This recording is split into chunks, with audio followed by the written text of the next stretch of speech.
Sunday, and all I gotta say is grounds. Grounds. Grounds. You know, let's play the music. This is a test of the emergency broadcast system. I'm gonna go share this out around the world. Eddie Block it Yo, it's the Eddie Block Show. Drunk up and on the side, ready, let's go. Hey, it's the Eddie Block Show. If you agree or disagree, let them know. Yo, drunk uncle, drink more. We got 2 hours to chat like strange animals. Eddie Block and drunk uncle are great hosts, and we got 50 minds for the trolls. Let's roll. Yo, it's the Eddie Block Show. Drunk uncle on the side, ready, let's go. Hey, it's the Eddie Block Show. If you agree or disagree, let them know. Yo, drunk uncle, drink more. We got 2 hours to chat like strange animals. Eddie Block and drunk uncle are great hosts, and we got 50 miles for the trolls. Let's roll. Drunk and Eddie, Carol, keep him in check. It is cold here. I don't know if it's cold where you are. Johnny Humor, he got the right diet. Mr. Nice Guy, looking heavy, I might try it. Maddie, Courtney, and Evil Knievel. Man, it's taking forever to do this work. There we go. Come get some Jane, yeah, trade for Trump. We all love Willow Pie, Brit got the plug. What's up to Kim Jong? I got to say hello to Julius Newman, Ringo Brothers, me Vato. Emily Graham, got the link on like Pronto. Jim Bob's a silly guy, Deborah's head honcho. Gene Spratt and Gene Smith, don't confuse them. Boris might snap off, he's sick of this. Yeah, I haven't seen Gene Spratt for a while. What's up, Mike Jones? Mike Jones? Solomon, following Patriot movements. Brianna, the truth. Muse him, might bruise him. Danny Huddy, saying what's up on the daily now. No, we don't play around. These minds just might lay you out. If you wild out, Carol will put you in timeout. You can come test the chat and find out. If you're anti or BLM, you can ride out. Yo, it's the Eddie Block Show. Drunk uncle on the side, ready, let's go. Hey, it's the Eddie Block Show. If you agree or disagree, let them know. Yo, drunk uncle, drink more. We got 2 hours to chat like strange animals. Share this out. Let's see where else. 50 miles for the trolls. Let's Truth. What's up, Carla, Andy in Colorado, Nagasaki, Dara, Nicole.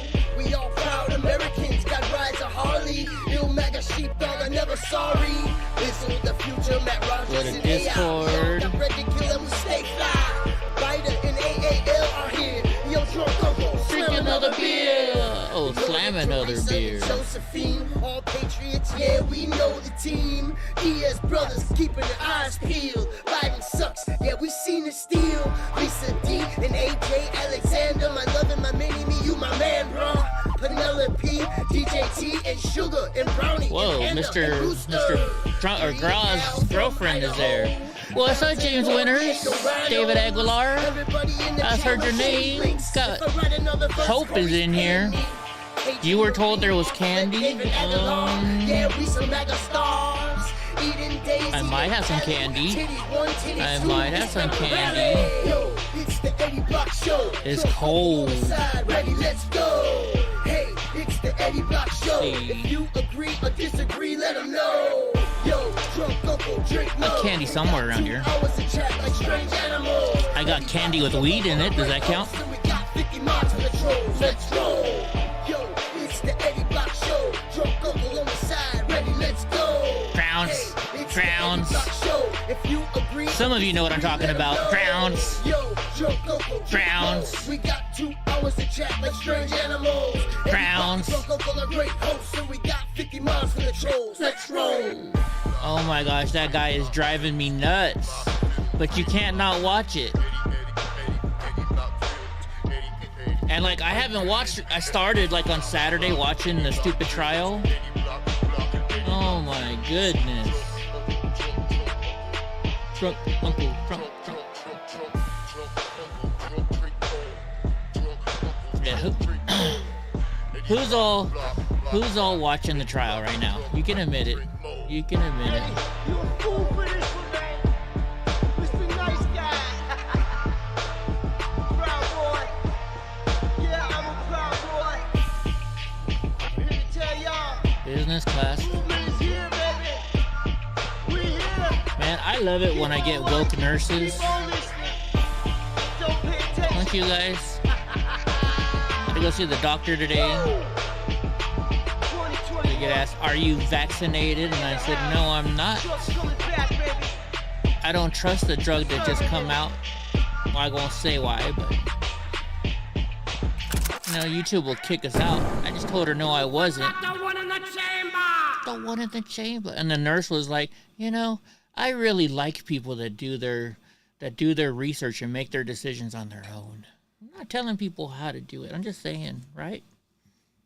That was cool. I thought that was pretty cool by my nurse. She's new there, and we were talking and stuff, and she's like, oh, you're a patriot. And I'm like, yeah. She's like, it's nice to see fellow patriots up in here. What's up, Eva Knievel? Then I was like, well, do you live around here? She's like, yeah. I'm like, did you hear about the guy getting raided by the FBI? She's like, in Madera? I said, yeah. She's like, that was you? I'm like, yeah.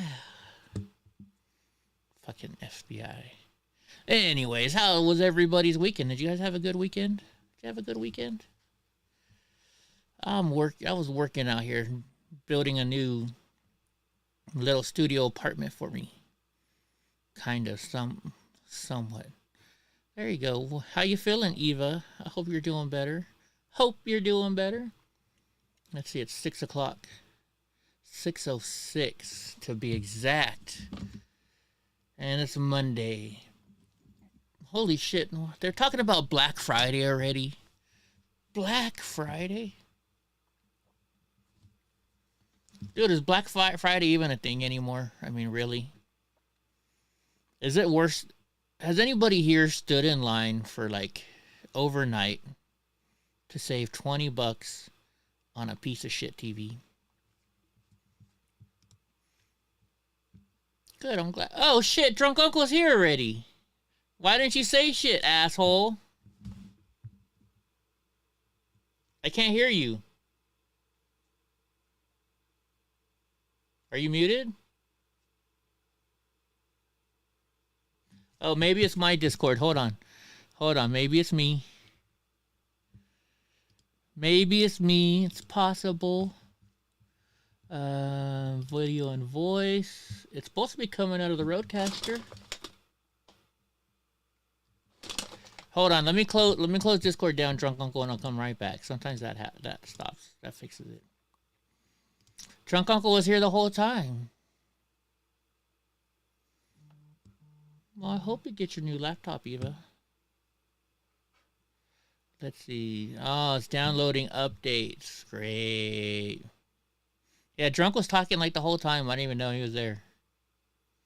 Come on, 4, 5. Downloading update. Maybe that's why it wasn't working right.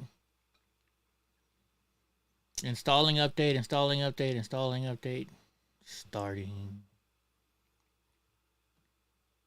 Come on. It's taking forever to start. How about now? Gang, gang. There we go. How long were you sitting there, bro? The whole time. You were there the whole entire... So for 8 minutes, you've been sitting there, and I didn't even know it. Yeah, I wanted to throw in, like, small snippets of audio just to see if you would be like, where the fuck is that coming from? Dude, why didn't you, like, what do you call it? My brain's freezing right now. Uh-oh. I'll go ahead and answer you. I was trying to mess with you. Why didn't you text me, though? You should have texted me or something. Like, Eddie. How could I mess with you if I would have texted you? Then you would have known I was here. But how... I was in the back, like, gang, gang, gang, gang. Oh, fuck my you, gosh. fuck you. Oh, sorry. You were off today. How was training today, then? I didn't go. You didn't go? Why not? I didn't go. All my gi and no gi stuff is all stanky. I forgot to do laundry. Damn. Yeah. I'll get working. And I've got a private in the morning with a purple belt. Do sock laundry, bro. What movie? Man, you need to do sock laundry. Well, t-shirt laundry would be half baked. I thought it was sock laundry. No, because he like somebody smells weed and he's like, I gotta do my shirt. Well, then never mind. I was wrong. What's up, Willow? What's up? So did you watch any of that trial today? Can you wipe your screen or wipe your camera? Fucking clips. Yeah, I've only watched I'm like an hour in on today's. Like, I started on Saturday, right? So I haven't seen everything. Well, that just made it even worse. You got like your baldness is going like this because your camera. Yeah, I was eating tacos earlier. So I got grease on my fingers. There we go. Is that better? A lot better. Now we can actually see you. And you're tackling dummy back there. Oh, yeah. You got to keep him upright so this little whore over here doesn't try to Bite him? eat his feet. Yeah. Dude, did somebody in jail tell this guy, well, every time they say something, just say, grounds. Grounds. Every time somebody ejects, grounds. Yeah. Hearsay. He doesn't even know what hearsay is. He's like, you're trying to charge me with double jeopardy. And I was like, was he? What? And I was just listening to what he was saying. I'm being charged with the same crime in a different place. I'm like, did they find you not guilty of the charge? No? Then shut the fuck up. It's not double jeopardy, you dumb cunt. What's up, Cajun? What's up, Andrew? Yeah, that or oh my gosh, every day. Are you gonna talk about that you do not have the jurisdiction to try me? They telling her she ain't a judge.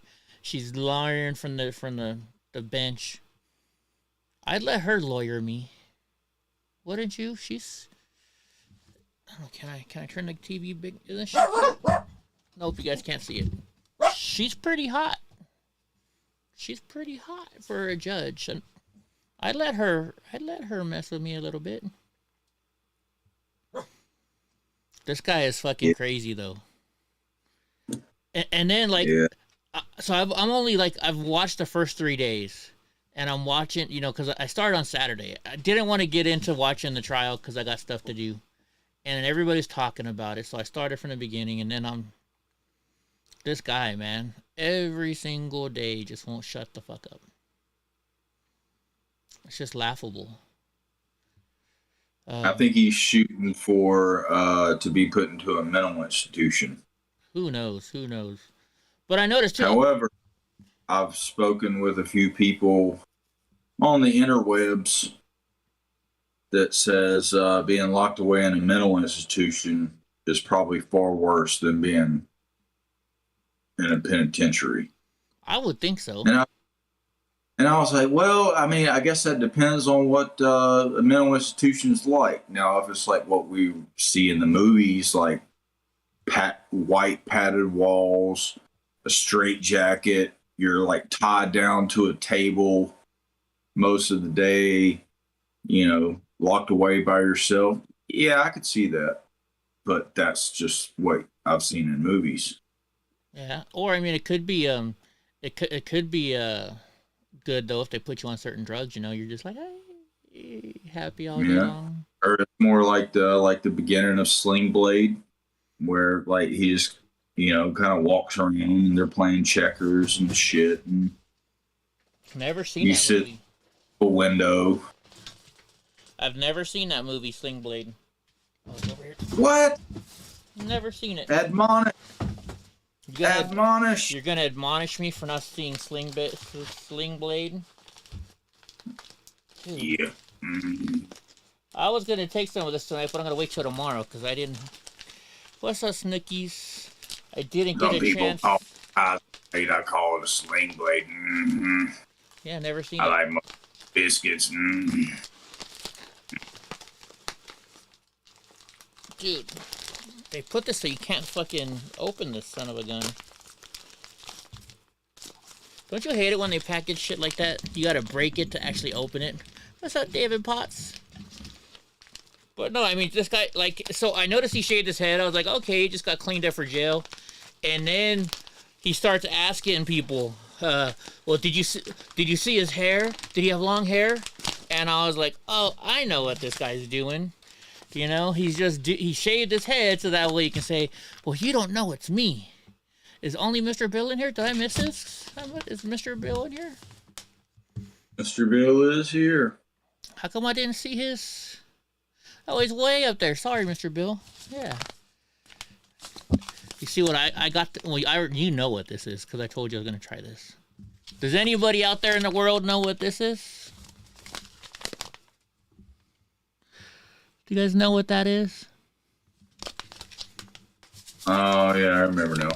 Dun, dun, dun, dun, dun, dun. I'm making maracas. Anyways, no, I think he's just doing that so he can say, yeah, that's not me. That's not me. Willow says, yeah. I don't know if she's saying, yeah, she knows what it is.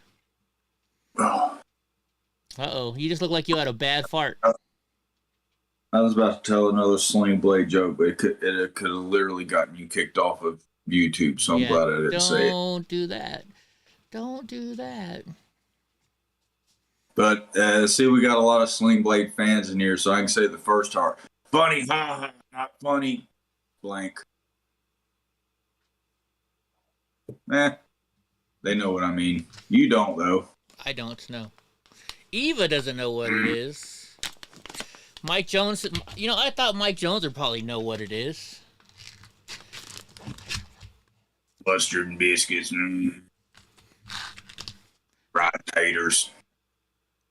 Only what I saw in books with pictures. It's poppy seeds. These are poppy seeds. Look, Donnie's like, Dad, Dad's opening a package. I want to know what that is. See, it's all poppy seeds. I don't know how many of these are in here.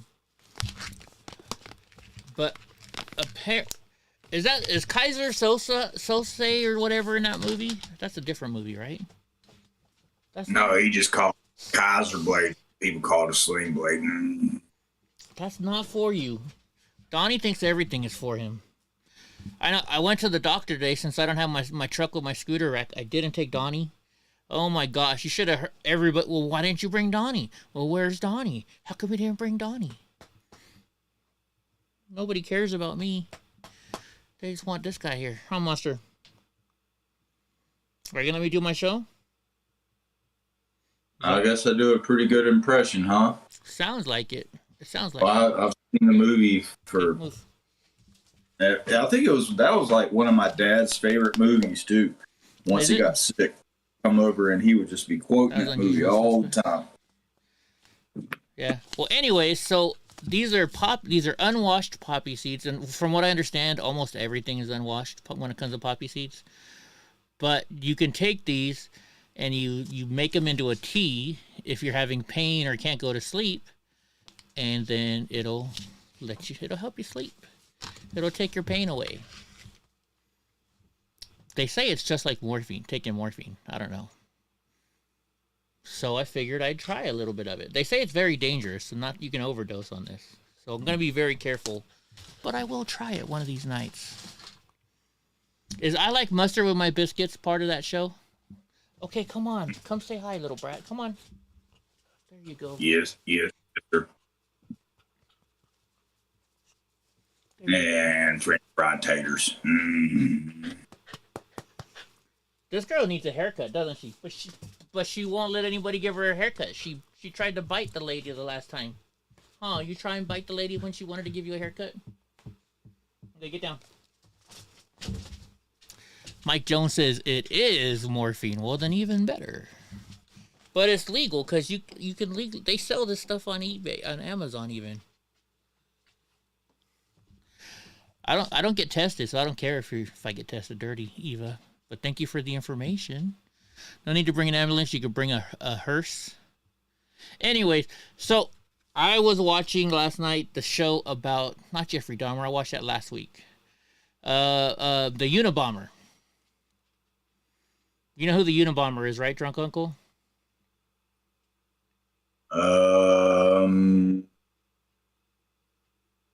Different from the Oklahoma City bomber, right? Yes. The Unabomber was the one that sent bombs through the mail. I forgot what he done, but I assume you're about to tell me. Yeah, so the Unabomber is the guy, he was mailing bombs. Like he had things like some of them would, the minute you open them, the bomb would explode. Some of them worked in the fact that if it got it was altitude, so when he mailed the package, what's up, Mandy J, and it went in the air, the bomb would explode. He was trying to blow up planes, all kinds of stuff. It was a real serious case back in the 90s, and I just started watching it, right? But some of the stuff that this Unabomber guy's talking about kind of makes sense to me. And I don't know if that's scaring myself or not. So... Oh, he the guy that was kind of warning us of things that were going to start happening that seemed to be happening? Well, I don't know. I haven't got that far into it. Like, what he had a manifesto and stuff like that. So, like, when the show, it's weird. They show after he's been arrested and when they're trying to find him at the same time. They go back and forth.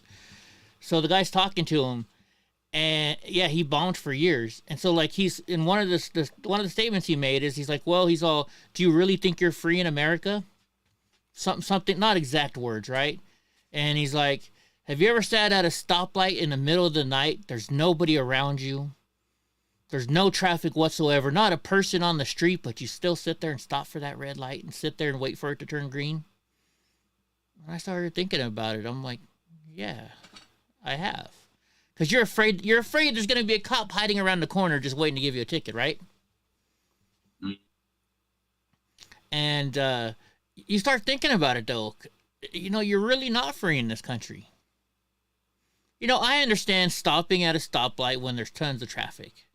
But when there's not a single person on the street, can't you just stop for a second? You see there's nobody coming and then go?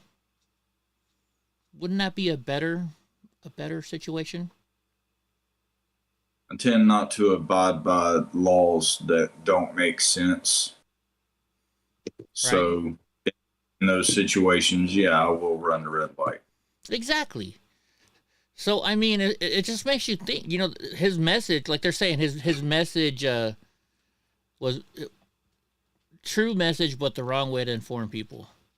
And so people are getting farther into it. I haven't seen all of it. You and I were alive during that time, but we were still teenagers. So, Cross says, I've been telling you we no longer have free will, especially since everyone has a cell phone. Yeah, I mean, like Mike Jones just said, do you own your own land? Well, stop paying taxes and find out what happens. Or like, Drunk, if, let's say, you find oil on your property, more than likely that oil is not yours. It is until I tell somebody. No. So there's things called mineral rights. If you do not own the mineral rights to your property, that is not your oil. So if they want to come in and drill and take that away from you, they can. Now, you'll get paid for them having to put equipment on your property to drill it, but they can also go to your neighbor's property if he'll take less money and drill sideways or drill at an angle to take your oil. Mm. Like when I bought my house, I found out I didn't own mineral rights to my house. I was like, what are you fucking talking about? They're like, no, you don't own the mineral rights to your house. So you need to look into it, find out if you own the mineral rights to your house. Because if you don't, you only own the shit that's on top. Yeah. Which is, kind of. If I Mike Jones. What oil?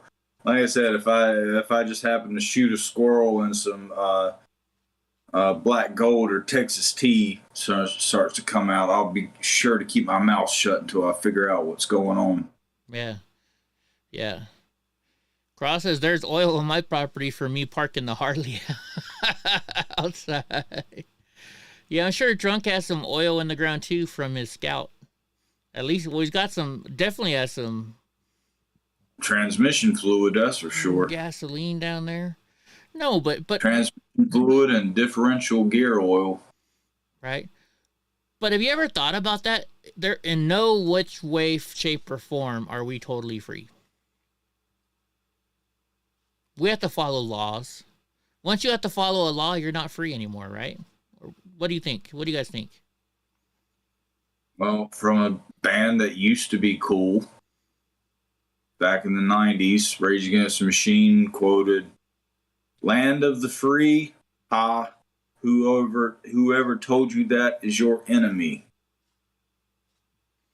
Interesting. Back then, you know, they seemed to be fighting against the system. Now they seem to be fighting for the system. Even though the band's not together anymore, but Tom Morello seems to be a kind of a traitor. Whatever. Get that money, man. Uh-oh, Hot Damn's in here again. Hot Damn! Have you ever drank Hot Damn before? No, I don't know what that is. It's oh my gosh, I forget now. Hot Damn is either the peppermint one or it's either peppermint or cinnamon. I think it's cinnamon. Isn't Hot Damn cinnamon? Yeah. Sounds like hot bun. I think it's just like a I think it's just like oh my gosh, what's the other one? Angry Orchard and Fireball. I think it's just like Fireball, isn't there? Yeah, it's 100 proof cinnamon schnapps. Yeah. Hold on a second. David Bogue. Hold on. This is my step that I gotta take it. Hey, David. What? Oh, good, David. Yeah, maybe. Yeah.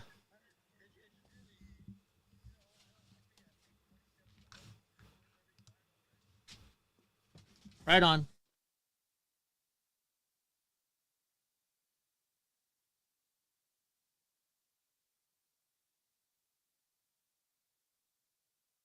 Hold on a second, David. You can tell him right now. You say it. You're on it. All right, David. Bye.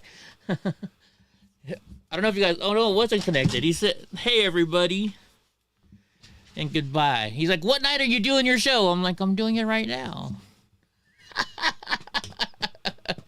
Sorry about that, guys. You know, my stepdad calls, I gotta answer. But no, so you know, I guess we live in probably the freest country of them all, I would say. But nobody's really free. If you have to follow a law, you're not free.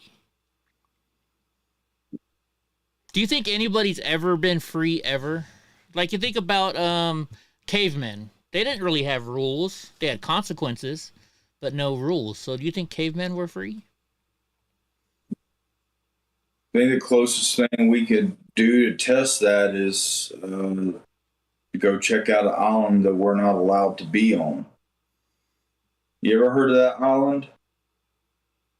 Well, there's a couple islands that nobody can be on. Like there's Snake Island.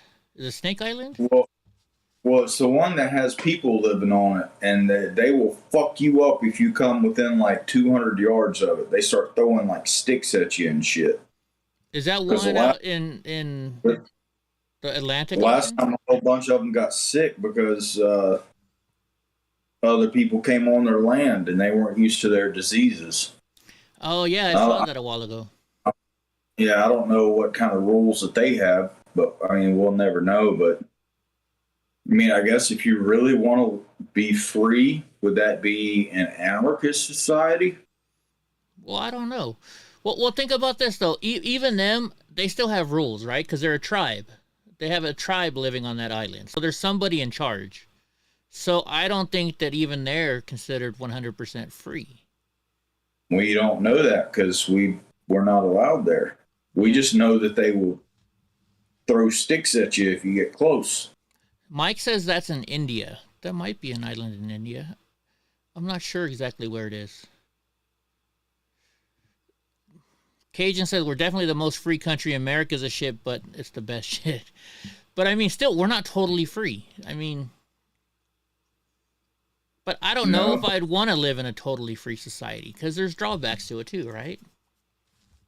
Yeah, I mean, you got to have some sort of. We're civilized, so I mean, if you want to live in an uncivilized country, yeah, you might be totally free, but you probably not going to live very long.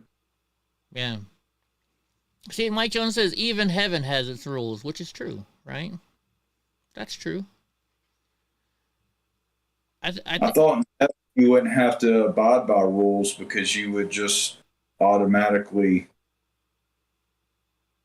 I'm still trying to grasp like what heaven's supposed to be like. Well, it's because you're new to the religious game. Yeah, but I thought like any ill will that you had towards somebody is just going to be gone. Like you could run your childhood enemy in heaven and just like, hey bud, long time no see, and like you don't even care, because you're both there, and who gives a fuck anymore? Yeah.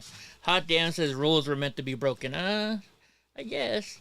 I don't know. Like, I joked, like, when my mom died, her and my stepdad, when my dad died, my mom and my dad were not on the best of terms, right?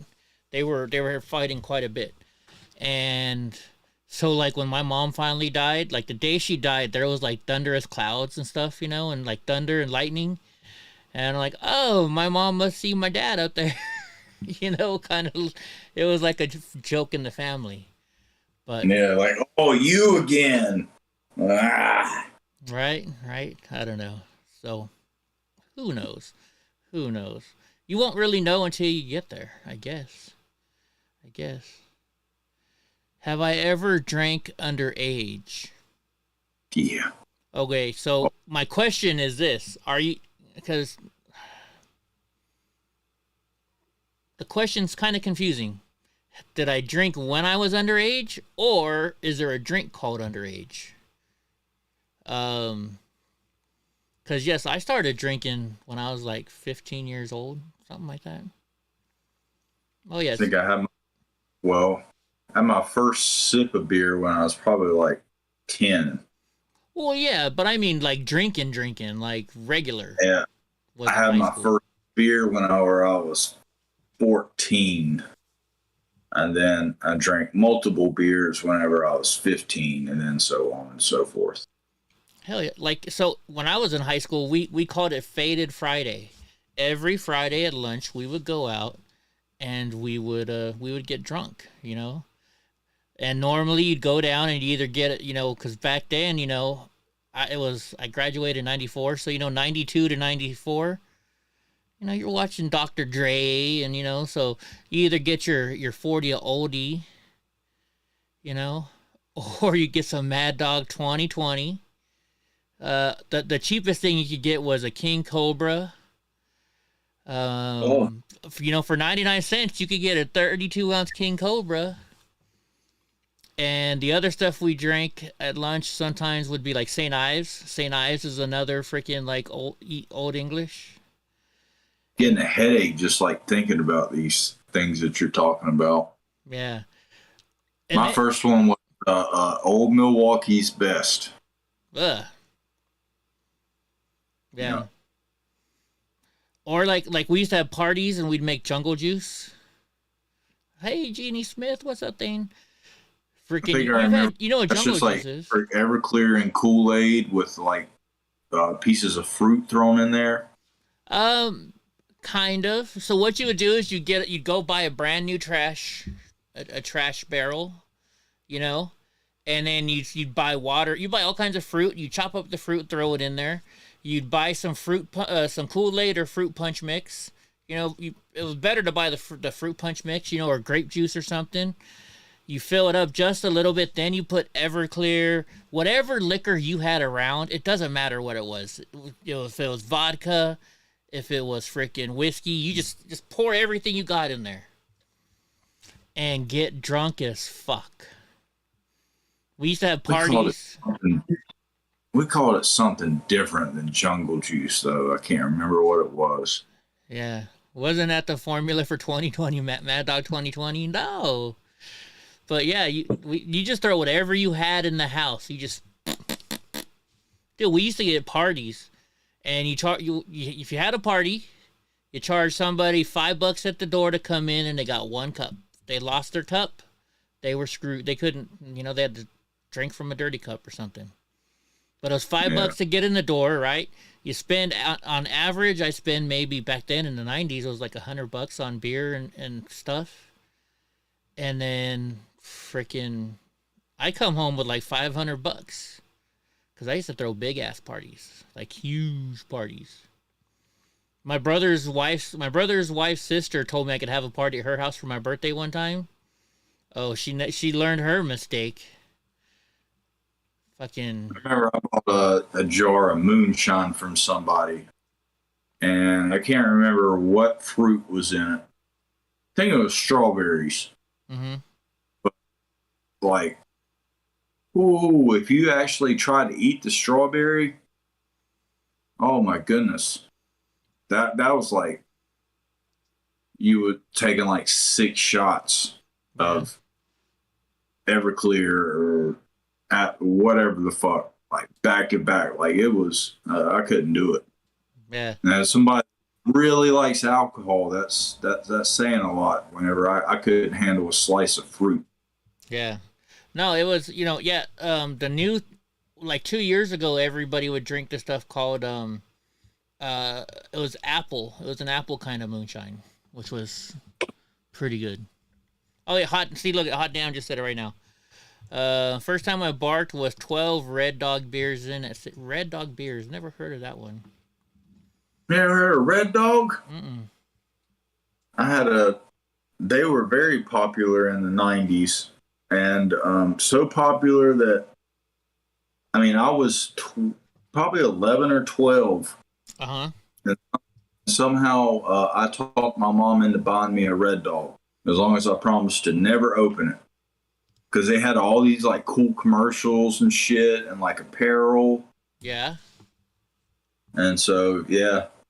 Really? I talked my mom into buying me an alcoholic beverage when I was very, very young. And I never drank it.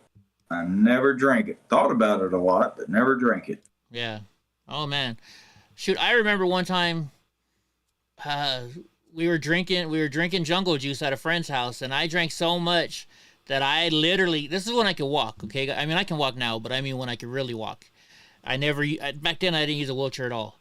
And I'm standing up, and I'm there with my best friend Brandon, and I just remember falling over onto a rose bush. And like nobody could help me get up because every time I moved, I got scratched by the fucking, the thorns. And my friend was so drunk, he's like, he's gonna die. My best friend's gonna die. And then I started throwing up on myself, and so I had to get him to go and drive home to go get me some new clothes, right? And he didn't know how to drive a stick, so he's trying to drive my fucking Honda Civic. That was a stick to go get. Yeah. Mike Jones wants to know, have you ever tried Popcorn's moonshine? You know who Popcorn is, right? No. Popcorn's that real famous old school moonshiner.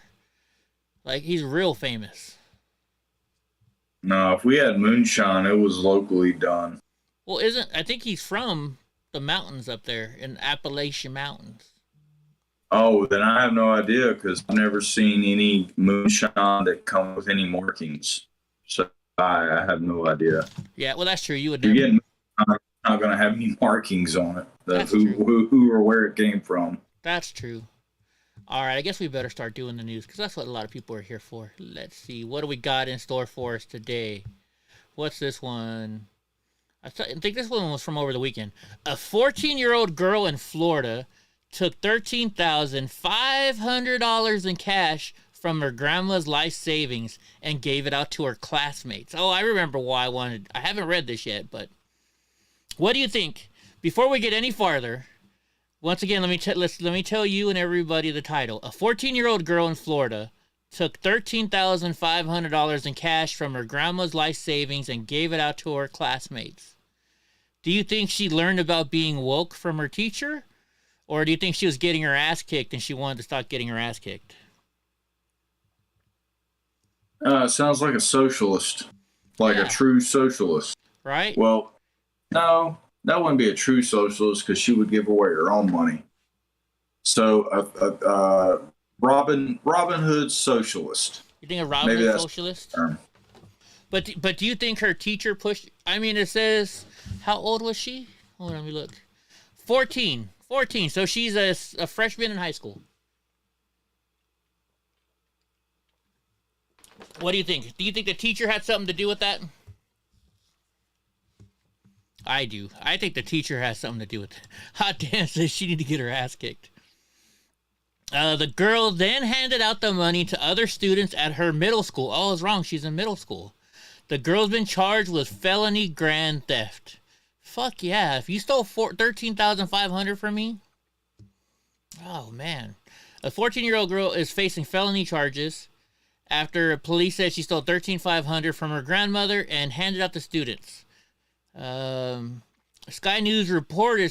So why is Sky News reporting on this? Sky News is over there in isn't that the one from Australia? Yeah, they're very right leaning. They I see their stuff all the time. Yeah. On our politics, and they're on our side. Yeah. So let's see. It reported that the police showed up at Lake Weir Middle School on Thursday, following reports that the girl was giving out hundreds of dollars to each student, even those that she did not know. School officials called parents to ask about the incident. Michelle Spalding, a parent, told the outlet that her daughter told her a girl she did not know tried to give her money. Wouldn't you be like, I don't know, I mean, as a kid, I would take it, but as an adult, if someone just walks up to you and says, here's $300, I'd be like, what do I got to do for it? You know? I just take it and turn around by thanks, bitch. Right? Let's see, the teenage girl told officers that a friend who moved away had given her the money to hand out. So the teenage girl told officers that a friend who had moved away had given her the money to hand out, even though she stole it from her grandma. The sheriff's office and school officials are trying to get the money back and have asked parents to check with their kids. So far, the school officials said they had found around $2,500 in the girl's backpack, and another $700 was returned by the students.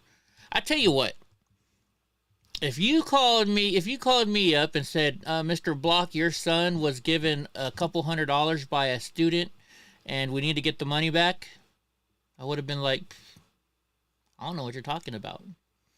I'd let my kid keep that money, to be honest with you. I'd let my kid that money. You know, it's not my fault. It's not my fault or my son's fault that happened. I wondered how he got those Air Max. Right? Like, you know, he did show up with a brand new jacket.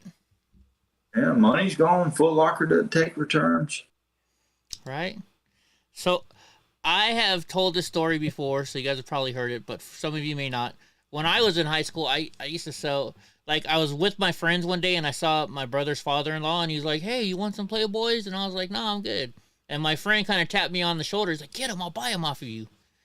And it turned into a thing. I started selling Playboys, and I started selling, you know, Skinamax movies, you know, at school. And I got caught. And I'm sitting there in the office, and this guy didn't pay me, and I took a check. I was 15 years old, didn't know any better. And apparently the check bounced, and that's how his mom found out.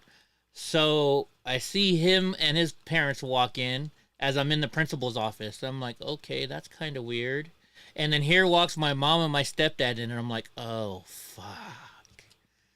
So we get in there, you know, and his mom had to try to have me arrested for contributing to the delinquency of a minor, and the principal's like, but he is a minor. You know. So it finally, at the end, he had to pay half the check back, and I had to pay half the check back. As we're leaving, you know, my stepdad and I never got along when I was a kid. I'm like, great, I'm gonna get in a lot of fucking trouble. And he's like, you know what, son? He's all, I'm gonna pay that money for you. And I was like, huh? And he's all, we own businesses. He's all, did you make money? And I was like, I made a lot of money. And he's like, good. That's all that matters. And that was the proudest thing. I skipped 7th and 8th grade. My parents barely talked about it. I get in trouble for selling, you know, I probably sold about $3,000-$4,000 worth of magazines to people. My parents thought it was the greatest thing in the world. Oh my gosh. So yeah. But like I said, my parents were like, oh, I was wondering. My stepdad said, I wondered how he got that new motorcycle. Okay. Let's see. A decent. $10 a week to mow the grass, and he's got a motorcycle. Guy, buddy. Oh no, I worked at my brother's restaurant on the weekend, so I made good money. I made a lot of money. Freaking, like, dude, I was a hustler when I was younger. I did that, and then so my brother's restaurant closes at 2, and the waitresses, part of their duty was sweeping the floor and cleaning up.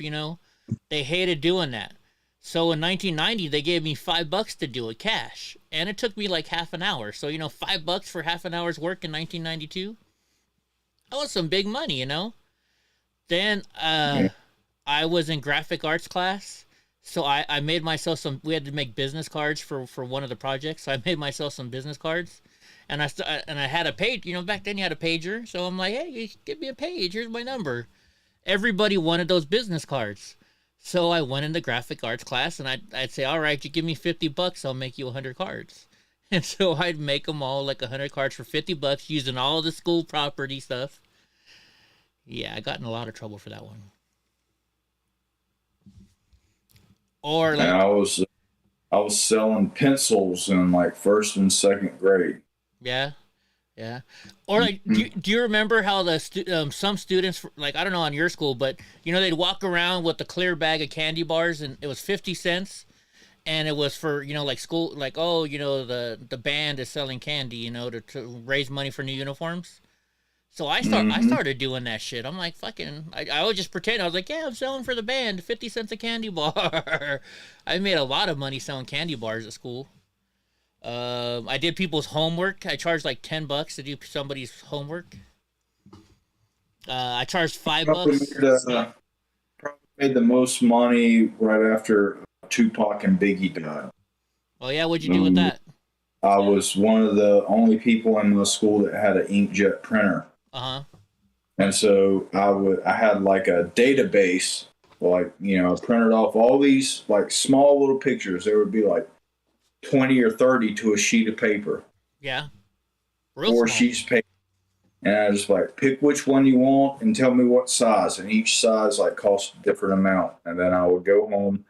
It was probably hellacious on my mom's pocketbook, but I didn't grasp ink, the cost of ink back then. Right. But I made good money selling pictures of Tupac and Biggie. There you go. We all like did 97, something. 96 or something. Yeah. Whenever they died. All right, let's see. Let's move on. DC Metro bus attack. 2 adults arrested in a brutal assault on a woman where the bus driver failed to act. I did this one because I'm wondering. I wonder why the bus driver didn't do shit. They probably say, I don't get paid enough for this shit. Right? What do you think? What do you think's going to be the reason why? Let's see. 2 adults arrested, brutal assault on bus driver, failed to act. Yeah, what do you think? What do you think the bus driver is going to say why they didn't act? That ain't my fucking job. Yeah. Well, I was doing 70 miles an hour. Just a driver. They don't pay me enough for that. Right. All right, so let's see. In Friday news release, authorities named 2 suspects as 27-year-old Imoni Hubbard and 35-year-old Terry Barnes. Hubbard is from Southeast D.C. Well, isn't D.C. pretty bad anyways? And Barnes is from Wilson, North Carolina. Do you know where Wilson, North Carolina is? No idea. Okay. This is video taken from the cameras on the W4 Metro bus, along with video from a passenger who witnessed the attack. Health detectives identify the suspect. And then, let's see. Thurston says you got into a verbal altercation with a group of juveniles at around 4. It escalated, and they started throwing shit. The suspects are among 8 individuals believed to have taken part in the attack, including juveniles. An internal investigation found the bus driver did not follow proper procedure, and police said appropriate administrative action will be taken. Police said that a bulletin reminding all Metrobus operators of the protocols for onboard disturbances. Blah, blah, blah. They're not saying. The bus driver made no attempt to stop the bus. He didn't alert local authorities or anything to my defense, she said, even after yelling at the top of my lungs to stop the bus. So the bus driver didn't do shit. Is there any video? No video. So I was a plumber in San Francisco. And we had, we had company vehicles, right? My boss knew some people that knew people in the city of San Francisco. We come to find out that the BART and the Metro guys and girls, bus drivers are allowed to have 2 accidents a year without getting in trouble. Because, they're driving those extra long buses, right? Now, I lived on a street off of Mission and Geneva, and every time I try and go home, the stoplight, the bus would park and load people and unload people. And the bus would always try and cut you off when you're trying to turn right. And I would fight those motherfuckers every time. Like my apprentice, he wouldn't ride with me. He's like, Eddie, I'm getting off. You're going to crash into that bus. I didn't give a shit. The bus didn't give a shit. Let them hit me. I would have collected the insurance money. They never did.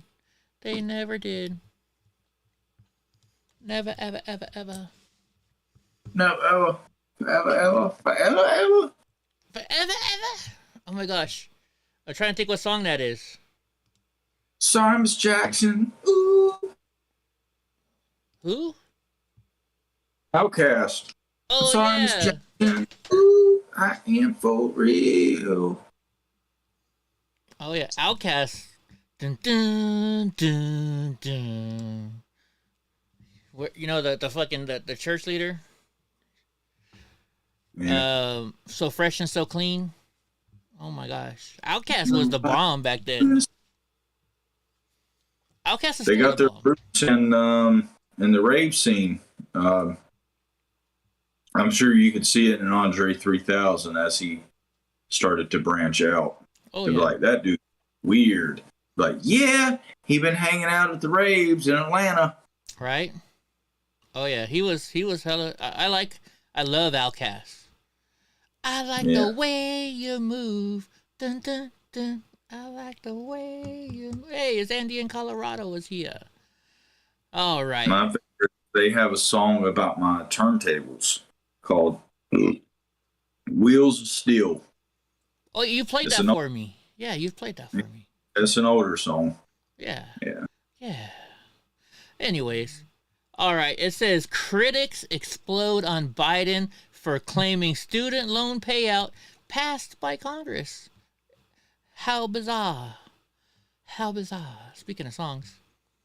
Yeah, I know. Let's see.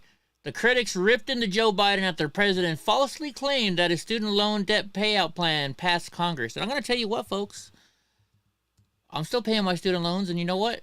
I'm not going to lie. If they're going to give out that money, I will take it. What, you don't want me to take it when everybody else is taking it? Hell no, I'm going to take it. I already signed up for it, in fact. I got an email the day before. They're like, we're giving you special access to get the money ahead of time. So I signed up for it early. I'm not going to lie. I want forgiveness of being clever enough to where I didn't have to pay to go to college. Right? What about all the people that went to trade school, right? Or even better, what about the people that went to college and paid for their own college? Yeah. Or they paid off their student loans. Right? Or paid off their student loans. They don't get shit. Right? Not that you motherfuckers are going to get shit anyways, because what he's doing is, I don't think it's going to happen. Yeah, well, who knows? Who knows? I don't know. Like- He's trying... Well, hold on a second, though. Here's what's going on, though. He's trying to push it to go through before the elections. Because he wants all the young kids to vote for him. Well, to vote for Democrats. That's why they're doing it. Right? And he says, just nothing like having the government pull money out of my pocket with one hand and slap me across the face with the other. And I am totally against this. Guys, I swear to you, I am against it. But on the same token, if they're giving out the money, if I don't take it, somebody else is going to take it, right? So I'm going to take it. You can be mad at me all you want, but I'm not giving the money out, right? That's like getting mad at a little kid for somebody giving them candy. Well, they are giving me the candy. That website doesn't work. I signed up right away. I signed up for it right away. It works. I told Cappy about it because she's got some like cosmetology school debts. Yeah. And I was like, it's a shitty rule, but hey, I guess if you're giving out money, you might as well jump on it. She's like, thank you. And so here's how it works. So if you got student loans, you get $10,000. If you got a Pell Grant when you were in college, which I did, then you get back $20,000. So it's like, oh, well, I guess I need to sign up then, because why would they give? Oh, I mean, shit. If you want to give me some money, like I'll take 20. I don't know shit. A Pell Grant is a grant. It's not a loan. No, but they're saying if you took out loans to go along with your Pell Grant, then they'll give you $20,000 now. What about just a Pell Grant? Pell Grant need-based grant. That's what I lived off of. Yeah. Damn loans. Right? Let me get that money, bitch. But I'm just saying, if they're willing to offer it, I'm going to take it. And you guys can be mad at me, but hey, don't be jealous. Right? Don't be jealous. You do a lot with $20,000. Well, I'm going to pay off. It's going to go right to my student loans, but still. Because I ain't paying on them. Let's see. I bet that they don't even like put the money in your bank account. And if they did put it into their bank account, that would be the stupidest thing. Yeah, let's just hope that these motherfuckers pay off their student loan debt. No. Yeah. It's just like fucking lazy cunts during the pandemic. They were getting all this money for unemployment but not paying their rent. Right. I know that for a fact because I had a goddamn tenant that was doing the same shit. Oh yeah, definitely. Yeah, I saw that a lot on Judge Judy, and Judge Judy was like, just because there's a moratorium out there doesn't mean you don't have to pay rent because of COVID. Oh, I love Judge Judy. Freaking, but yeah. So, I think what they're gonna do is they're gonna pay it off towards the student loans. Would be my hope. So. Anyways, Mike Jones says I would use it to start a vape store. I actually used my student loans to start my ex-wife's thrift store. I did. A lot more than $20,000 to get a shop opened up. You might want to times that by 5 at least. That much? At least. You got to stock the store. I mean, you got to get the location. You got to get there's a lot of stuff. Yeah. Yeah. We spend this is between two stores, $8,000 a week just to buy product. Wow. That doesn't count rent on both stores, employment, lights, water, taxes, more taxes. Yeah. Fire inspections, permits. Nicotine excise tax. Yeah. Right. And I think we were on the low end. I think we were kind of just like, barely getting our feet off the ground at $100,000. Yeah. Wow. Wow. Money doesn't go a long way when you got to buy a whole bunch of shit. Nope. I used to say, just give me $1 million and I can retire. You can't retire on $1 million anymore, I don't think. No. Right? Freaking. That would last 2-3 years, something like that. Right? Living's expensive. Let's see. McEnany outnumbered climate activists' ridiculous attempt to destroy a Monet painting. I just wanted to see the video. I don't know what's going on here. I don't know. Let's see. Why are they protesting? Two activists through mashed... Campbell's soup. No, I don't know. It says 2 activists threw mashed potatoes on Claude Monet's Les Muebles, I don't know how to say it, Sunday at the museum in Germany. The painting, however, was enclosed in glass and remained undamaged. The pair then glued themselves to the wall.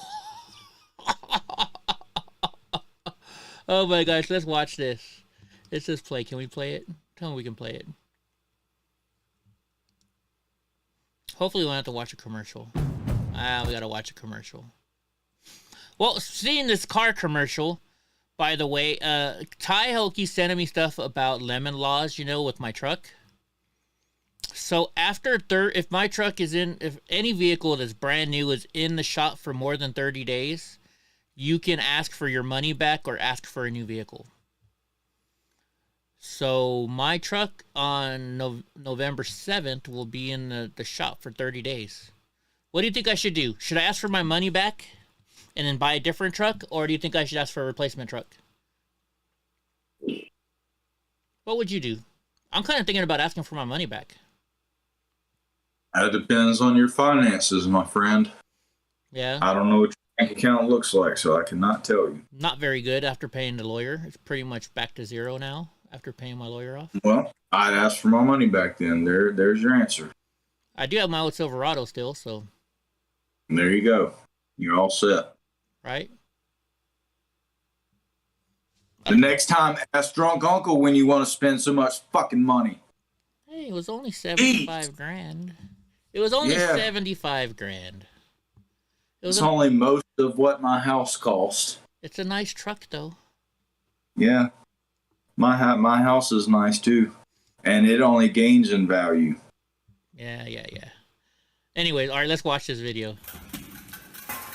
They throwed... That was mashed potatoes? That's some really creamy mashed potatoes. For EV. People are starving, people are freezing, people are dying. We are in a climate catastrophe, is what they're saying. Let's hope. And all of you are afraid of tomato soup?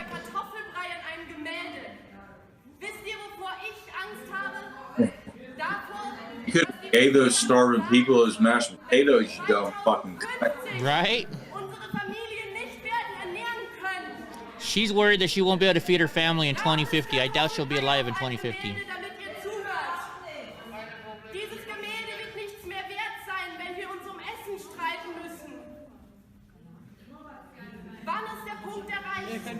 You know, like, this is funny. You know what? You know why I think this is funny? Everybody knows. I mean, don't you know, Drunk Uncle, that those really expensive paintings like that they cover and they protect? They enclose it and shit? Well, they should have learned that from the first incident where they tried to ruin one with Campbell's soup. Yeah. Oh my gosh. Liberals are... And I don't get liberals. Really like to see is what happened. I think it was like a Porsche dealership or something. These motherfuckers like come in and disrupting, and they glued themselves to the floor. And then they got mad when the dealership wouldn't bring them a bucket to shit or piss in. They're like, shit on yourself. I don't give a fuck. We're out of here. Right? Now, need something to shit in. I'm like, you should have brought a bucket with you. What's up, Debbie Ann? Yeah. Oh yeah, Hope. How are you? Well, she already answered. But I guess Hope. You know whenever you have surgery or something, and you always like, oh, you got to be protective. Like, say you break your finger, and so you're trying to hold your finger up when you're doing stuff so you don't hit it, and you hit it every time. Yeah, Hope did one of those today or this weekend, and she hit her neck. Yeah. Seems like whatever you're trying to protect is the first thing that gets bumped. Right. I broke this finger. I had surgery, and I didn't even miss a day of work, except for the day I was in surgery, right? And so, like, I'm in my plumbing truck. I roll down the window, and I shut the door like this, and I'd hold my finger out the window. And sure enough, the first fucking day, the mirror came right, and I had pins in my finger. Now, see, one of my worst ones was me overreacting, but still, it is what it is. So let's see. It was this finger. It was this finger right here. I was cutting onions, and as a chef, you're taught to cut like that. So you bend your finger so the knife can go straight down. Yeah, it hits your nails, right? So also, in case something happens, it'll hit your nails. Yeah, instead of like cutting it like that to where you can just cut your finger. Mm-hmm. But I was cutting onions, and onions have that skin around the outside. And so I was going to cut, and that skin slipped, and so my finger slid out, and I cut the tip of this finger off. So anyway, it hurt like shit. Onion in it, so it stunk and it stung, and wrapped it up this side or the other. And then it was come times like I was a dirty hippie back then, so I probably should have changed the gauze a lot sooner than I did. But when I went to go change the gauze, I started unwrapping it. I had seen that the finger had started healing through the gauze. Yeah. Like you could see, I still had gauze on it, and you could see it starting to try to heal itself like through the gauze. So you had to rip the gauze off. Yeah. So I was standing in my kitchen at the time, and it has the same kind of ceilings that I have now with like that plaster, spackle, whatever the fuck, the dots everywhere. Popcorn. Yeah. Popcorn ceiling, yeah. So I ripped that thing off, and like all this pain just started shooting through me. And I just held my finger above my head like that, and I jumped in the air because I had so much pain, and just jammed my finger straight into the damn ceiling. And then I just hit straight to the floor, and was like, oh yeah, been there. The worst thing I did when I worked at Taco Bell was I tripped and fell as I had hand sanitizer, or not hand sanitizer, but so at Taco Bell, when you wash dishes, you have the soapy water where you wash it. Then you have a sanitizer you got to soak it in, or you rinse it. Then you got to put it in the sanitizer shit. And so it's this. Yeah, so it's a powder sanitizer. It got in my eye. I had to go to the fucking hospital, and I don't like even that blow test. They do. It took them like an hour to check my eyes one day because they're putting this thing right there, and I kept going back and back and back. That's the worst thing. That was the worst thing. Anyways, so get this. Socialist Seattle Democrat who pushed police defunding fumes at cops for not protecting her from a feces thrower. So this chick wants to take their money away, wants to fire all cops, but then gets mad at them when they don't protect her. Gee, I wonder why they didn't protect her. A progressive a progressive member of the Seattle City Council who has been a vocal critic of law enforcement amid the defund the police movement criticized them for not sufficiently pursuing reports of multiple instances of feces being thrown at her. I think she maybe deserved the feces being thrown at her. Let's see. This is obviously a glaring inconsistency between this approach and the way the former Mayor Durkin, after a peaceful Black Lives Matter protest was held a short distance from her mansion. Oh yeah, remember that? I bet it was peaceful. Yeah. You know what, chick? You get what you deserved. You get what you deserved. I have no qualms about that at all. None. And once again, I'm going to say it. Grounds. Hearsay. Yeah. I mean, like, the minute that the prosecution says, I object, he's like, grounds. It's like, that's not even for you to say, asshole. That's for the judge to say. Oh my gosh. That or that you're supposed to, the one side is supposed to say objection, and then the other side would be, what is the grounds or something like that, and they would say like hearsay. No, judge. No, they have to tell the judge what the grounds are so the judge can make a ruling on it. Well, generally they just say objection, and then they'll ask them what their objection is about. Oh, well, I don't know. I'm not really much of a lawyer person, but whenever I watch it, they always say objection, hearsay, or objection, badgering the witness, shit like that. Yeah, so generally, I could be wrong because I've been listening to this stupid asshole for the past week, say the same shit over and over. Yeah. But you would hear the prosecution or the defense say objection, and then generally the other side or the judge would say grounds, and then you would state your. Yeah, it's normally the judge that says it. Yeah, not necessarily the other. So it's like he was like skipping a step. Right. That or I love it. Judge, I object. I do not answer to that name. I do not identify as that name, and I don't know anybody with that name. It's like your name is Daryl Brooks, you dumb motherfucker. Every single day.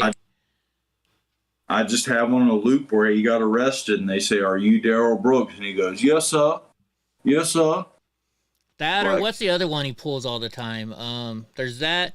And then he's all, so are you a plaintiff in this matter? Do you know who the plaintiff is in this matter? You do not have the right to try me, judge. This is not your court. Yeah, the guy's crazy. What gets me is him saying over and over he doesn't understand. Oh yeah. Like, no shit, you're not a fucking lawyer. This is why you don't represent yourself. Or he can't hear. I can't hear. And then the judge says, just let it be known that he says he cannot hear, but I know he can hear me. And then he's like, I didn't say I couldn't hear. Hold on, here. I got it. I didn't have my headphones on. Right? I heard he built a fort around himself today. I'm on today's one. I skipped a whole bunch of episodes, but I haven't seen that yet.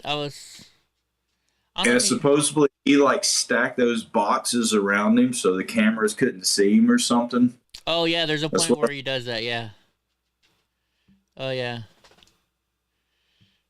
Dude is psycho though. I heard the other day he was staring down the judge and I missed it. I'm gonna have to go back and watch it. Yeah, I seen that. He was mean mugging her. And I can't believe this judge has some patience. I mean, listen to her. She has some fucking patience. We now conclude that the right to testify may, in appropriate cases, be subject to forfeiture. Am I muted? Am I muted? Incompatible with the assertion of the right is at issue. Object. The balancing test that this court must go through are the interests, again, as I've already stated, let me go back to there's a spot where he's yelling at her. The rules of ability to hear, and that he's done so. No, and let me see if I can find a spot where he's yelling at her. The opportunity. Oh, this is where he's about to get kicked out right here, I think.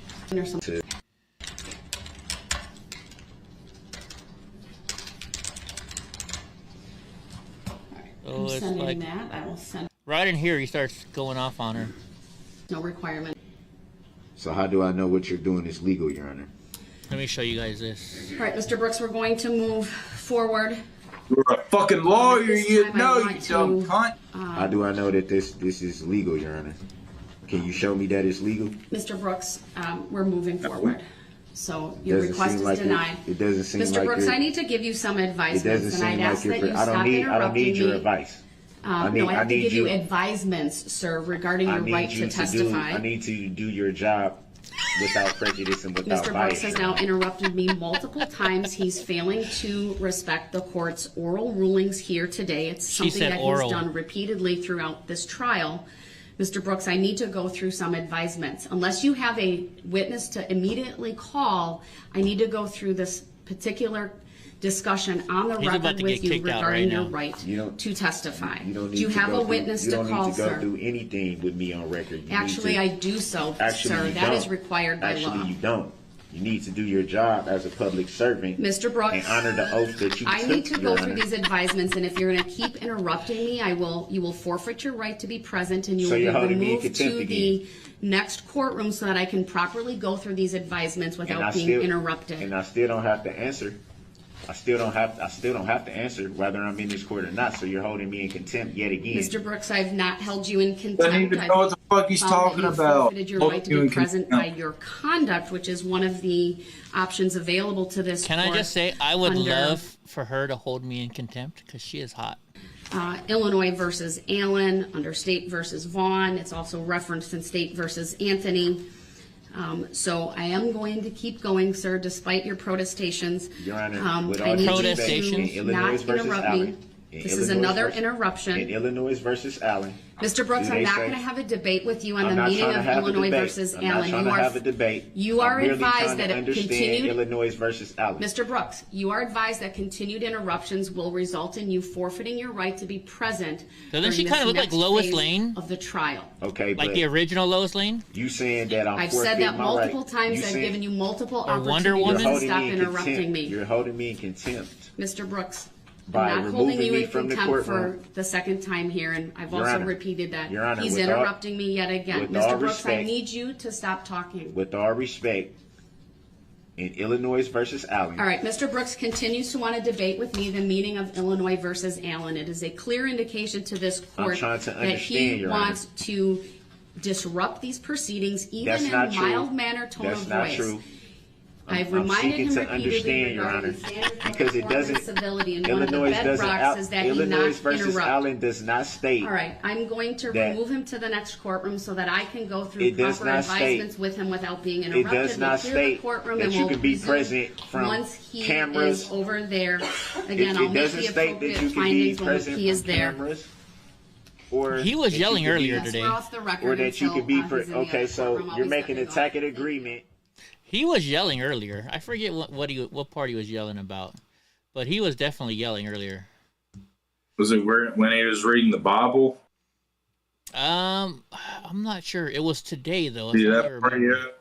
No, I haven't got to that part yet. No, not yet. It's not a book, it's the book. And I'm like, yeah, I bet you just started following that book because you know your life is about to be over, motherfucker. Right? Great. Now I got to get this fixed back to the right size. Yeah. And he's got what was it called? The NIV Bible, which is like, I don't know much about the Bible, but that's probably the last one that you should be reading because it's like translated. It's like the most translated one. Oh, really? I don't know. It's the one that they put in like normal words. So somebody has went through and translated what they thought that it says and try to put it into modern vocabulary. I think it's called the NIV. I got you. Good night, Eva. Good night. I got you. Yeah. But I've been by several people. I got an NIV whenever I was like 13. Yeah. But I've been told by several people that are very religious, and they're like, that's the last one that you should, because it's been. Eva says I took one up for her. Been too altered or something. Yeah. No, I got you. Shit, what else was I gonna say now? Maybe you guys can let me know, because like I said, I don't know. I'm still being sucked into and I don't even know if that's the right word. I like it. I like whatever's happening. Hope says well in a way. The Holy Ghost and the Holy Spirit is capturing me. Yeah. Well, that's good. That's good. Yeah. That's good. A couple of years ago, I had elected things that revolved around Satan, And I'm going to tell you this, folks. It's all of us, all of you guys, everybody in this chat room. Because when Drunk Uncle first came on here, he didn't believe in God. When we say our prayers, he would respectfully, bow his head, but he never really did much more. And he's slowly coming along. So I wouldn't close my eyes. I'd bow my head out of respect, but I wouldn't close my eyes.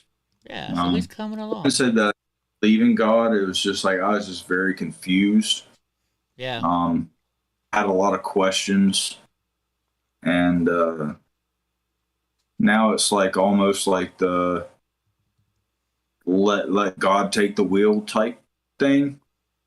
And I don't know how that slipped in on me, but I'm happy with it. Yeah. I'm just a happier person. So whatever happens, like, let the ride keep continuing. Yeah. Hey, for any of the religious people in here, Has any of you guys seen the show Lucifer? I watched that show, and it was kind of an eye-opener. And almost makes you wonder about some of the stuff that's shown in there. So in Lucifer, yeah, he was just doing his job. yeah, he's just doing his job. That's all he was doing. And then you know what his job was. So the reason why you're in hell is because you believe you did something wrong and you couldn't correct it, or I forget something to that fact, right? And so whatever the worst thing is you did in your life, you just relived it. Your worst day, you relived it over and over and over and over. So like for me, that may have been the day I found out my wife was cheating on me. Or maybe the day the FBI raided my house. It's just like forever. It's on repeat. That's what Lucifer says his job is down there. They just lock you in a room and you just have the same thing happen over and over and over and over again. It's a good show. It's on Netflix. I liked it.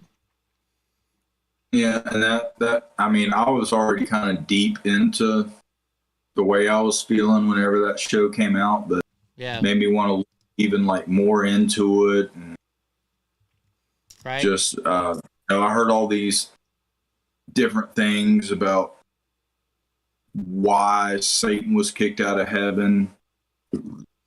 Oh, and his demons. And maybe somebody that if Hope's still here, maybe she can tell me. She's probably the most religious person. But I'd heard that at one point in time, Satan or Lucifer or Michael or whatever his name was, wasn't his name also Michael? I have no idea. But he was like, he was outranking Jesus as like the number one guy. And then there was like a big falling out. Like I said, I don't know much about the Bible or anything like that. It's just little things that I heard. And then I heard another thing that they were having some sort of meeting in heaven, and like God called Jesus to the meeting instead of Satan or Lucifer or Michael or whatever his fucking name was. And then that's when he started rebelling, because he was supposed to be the highest angel, and he was being left out of the loop. Yeah. Dude, so do you remember from Lucifer? Remember when Eve showed up? Was Eve not smoking hot or what? His mom? No, Eve. Adam and Eve. Eve. Remember when his mom was hot too, but Eve was pretty hot. Like here, she should be popping up on the screen right now. Eve was hot, and so was his demon. What was her name? What was the demon's name? She was smoking hot too. Oh my gosh, I can't remember the demon's name. Here's a picture of her. It'll pop up in a second. Yeah, the demon was smoking hot too. Like his personal bodyguard. What was her name? Mouse or something like that, or Muse? Maybe Muse. Yeah, she like the cop. I didn't think was that hot. Might need some prayers for Chappie. I think she may have just been in a car accident. Oh no. We'll see. Wow. She's just saying that she's not going to come into work tomorrow, and the Camaro is totaled. So. Oh shit! Do they have a new Camaro or? It's her wife's Camaro. I don't know what year it is. Oh wow. Yeah, she's been in a wreck. Uh-oh. Tell her we're thinking about her. That's not good. Well, she's telling me so. She must be somewhat okay. Yeah, Make she's sure alive. That her wife's okay. Okay, so Hope says Lucifer had led a rebellion in heaven, and he and the Legion were cast out of hell. Well, I know that story. But the details of it, why did he do the rebellion? Was it because because I keep hearing that he was supposed to be like, he was the most, he was like the highest of the angels. And I guess at one point he wanted to challenge God for the title, because he was like, it's like Conor McGregor at his height. like trying to challenge Dana White. You know, Dana White owns the UFC, but Conor McGregor was the UFC, and it's like a grasp for power. And Yeah. Speaking of Conor McGregor, who isn't Floyd Mayweather supposed to come back and fight somebody again? Isn't he? I hear something about that. it might be Nate Diaz. Interesting. Might be. Yeah. So here's something you're not gonna like, Drunk, but me, a person who is looking for a house pretty soon, I like this. It says, buckle in for a brutal free fall in home prices, and U.S. housing is in a massive bubble. Here's how bad it could get. So they're saying the housing market is cratering at the Fed's rapid interest rate hikes. Home sales have fallen for 8 months and prices are dropping. But economists says worse is to come. The alarm bell is already ringing for American homeowners. So if you own your home right now, I'm sorry, guys. This is not going to be good news for you. As surging mortgage rates scare away buyers. So if you're a smart person, maybe sell your house, go live in an apartment for a couple months, and then come buy it when they're cheaper. I don't know. Drunk Uncle's like, no. Is that bad advice? I ain't gonna be fooled by this shit. Yeah. And get like fucking swept up by damn BlackRock or what's that other fucking place? I forget the name of it. I know what you're talking about. I can't remember the name. But anyway, so this according to Yahoo Finance, the housing market's gonna fall. The guy I listen to, which is his name is oh my gosh, I can see his face right now. The guy out of Tennessee, and you do your debt-free stream. Oh my gosh, why can't I think of his name right now? But anyways, it says, behind the deteriorating housing market in the Federal Reserve, which is aggressively raising interest rates to fight a 40-year inflation, which Joe Biden caused, says made buying a home more expensive, prompting buyers to back off. So they're saying it's going. Dave Ramsey, that's his name. Dave Ramsey says the house prices are still going to keep going up, according to Dave Ramsey. And I trust Dave Ramsey more than anybody else. But Jeremy Siegel, who is a Wharton professor of finance, says, I expect prices to fall 10 to 15%, and the housing prices are accelerating on the downside. You know, for somebody like me who's buying a house, I like hearing that, but this person says it's going to go down 8 to 9%. I doubt it. As long as inflation kicks up, housing prices are going to go up too, right? I mean, it's... Looks like they got rear-ended. Can you see that? Oh, wait, hold on. Let me go to the picture. Let me get on Discord real quick. Oh, yeah, they did. They got rear-ended. Wow, that's a newer Camaro. So they got rear-ended. I hope ask them if the other person had insurance. I hope the other person had insurance, because that's not good. I mean, if they have insurance, it's good because then they're covered, you know? But if they're... that picture is bad. Yeah. They say totaled and they're both hurt. It's totaled and they're both hurt. Wow, that's not good. Make her laugh, says Eddie will come make you feel better. No, don't say that. Yeah. Don't say that. I don't want her wife kicking my ass. I want to say Eddie and the chat are praying for you. There you go. Buy a foreclosed home, Eddie. You'll get a lot for your money, and they can only sell it for what's left on the loan. Interesting. I thought they can sell it for more of it, and the money has to go back to the homeowner.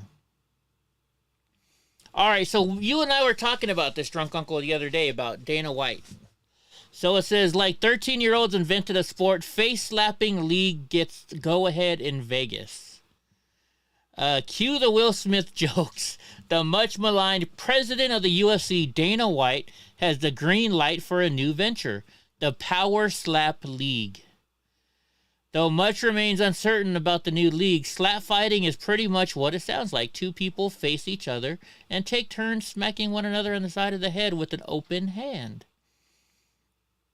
The Nevada State Athletic Commission voted last week in Las Vegas, a city known for carefully considered decisions, to oversee the slap fighting league. What's up, David Devine?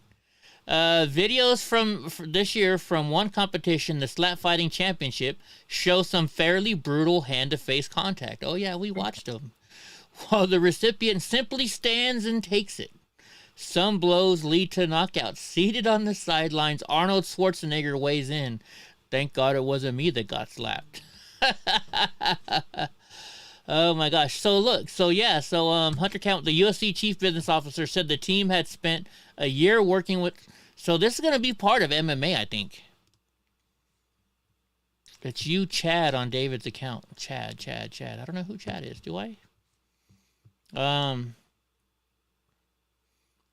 But even MMA enthusiasts. Championship when they released the backhand. Right. That's when things get interesting. When you release the backhand. Let's see. White himself has been subject to numerous controversy. It says Campbell said the Power Slap League hopes to have a major broadcast partner by the year's end. So yeah, dude, I actually enjoy watching slap fighting. It's pretty fun. Steven's looking to buy a house in Idaho and get out of this commie state. Yeah, I'm actually.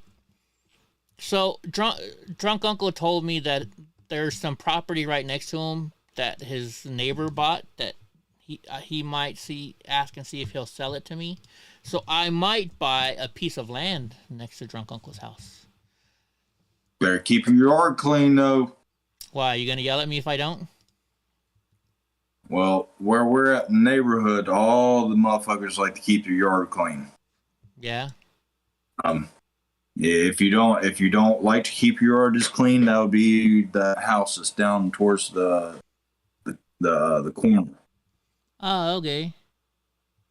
What the heck? But don't let me put my name on the line for you. You come in and you start letting your grass grow up and shit. No Make problem. my retired neighbors look at me different. Right. It's going to be a kind of a shock for you to be in the South, like with the courtesy, the courtesy things. How nice people are. Yeah, it's different being in the South. Really? Like anybody that rides around in your neighborhood, you're pretty much obligated to wave at them, unless you know them and you don't fucking like them. Okay. Like if you don't wave at them, then they just like, oh, that motherfucker's got something against me. Yeah, I can handle that. I can deal with that. And guys, the chat room's open if you want to motherfuckers join. diagonally across from me. They wouldn't let me ride my lawnmower through their field. They wouldn't let you ride your lawnmower through their field? What the fuck? Yeah, because, well, it's not even my lawnmower. See, my mom's lives on the other side of the neighborhood. And instead of me buying a lawnmower, I just go over and borrow hers. And the people that lived there before, they had this big field over to the next of them. And I would just ride the lawnmower. I wouldn't even go straight through their field and leave track marks. I would like track the very outside of the fence line. So I left very little, no tire marks, no nothing. They built a whole fence and put up a sign to try to keep me out. And I'm like, all right, motherfucker, I got you. Then they try to wave at me and shit. And I'm like, fuck you. Fuck you. You cocksucker. Then they try to come over and see my scout. And I say, keep walking, bitch.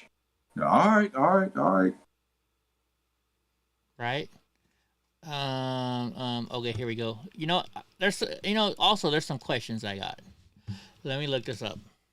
Cause I gotta have some places for my scooter.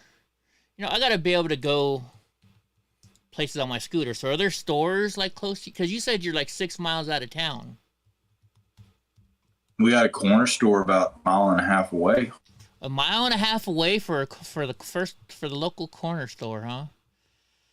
Yup. See that might be No sidewalks either. No sidewalks either? Well, shit. Not where I'm at. Let's see. There's a Methodist church real close. There's a whole bunch of churches close by your house. Yeah. That's all I see. I zoomed out a little bit. Church. What? Okay. Welcome to the South, baby. What is Get this? Jesus. Why? Do you have a lot of balloon things over there? Why is there a lot of balloon shit? Like I see Aerosport balloons, Big O balloons. They have like we do the balloon rally. I think like hot air balloons may have been invented here or something. Uh-huh. I have no idea, but we do those hot air balloons are kind of a thing, but only at certain points of time of the year. Like that. What's that river like right by your house? Can you go? Like, is it a cool river or is it just like whatever? What, the Yadkin? Yeah. Is that what it says? Yeah. I don't know. You can go fishing there. There's some spots where it's decent, and some spots where it's like a stream. Or like you have a lake and a pond there. Is it? It doesn't show the lake at all, so it must be pretty small. Yeah, we have Lake Norman. That's well, it says Clearwater Lake and Pond. Oh, I have no. That might be over by Allison's Woods or something. It's okay. So if you go, do you know where the Providence Methodist Church is? Nope. Do you know where Church Lake Road is? Nope. Okay, never mind then. I just ride by them in a wave. Oh yeah, dude, you have a lot of water properties around your place. See, that's what I want. Oh, and you got a medical center close by. Oh, you got a Love's truck stop. Like, yep. So what about your DoorDash? Is there DoorDash delivered pretty? Like, what fast food restaurants you got by your house? By the house? Yeah. Arby's. Okay. Within about a mile and a half. Then you have to go about 3 miles to get to like the Bojangles, McDonald's, Wendy's. Okay, no, I don't like McDonald's, so I'll deal with that.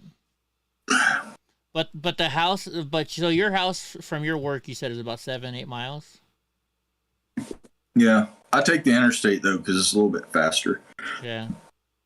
Okay. Couple more miles, but I get there. Have you ever eaten at Keaton's Barbecue?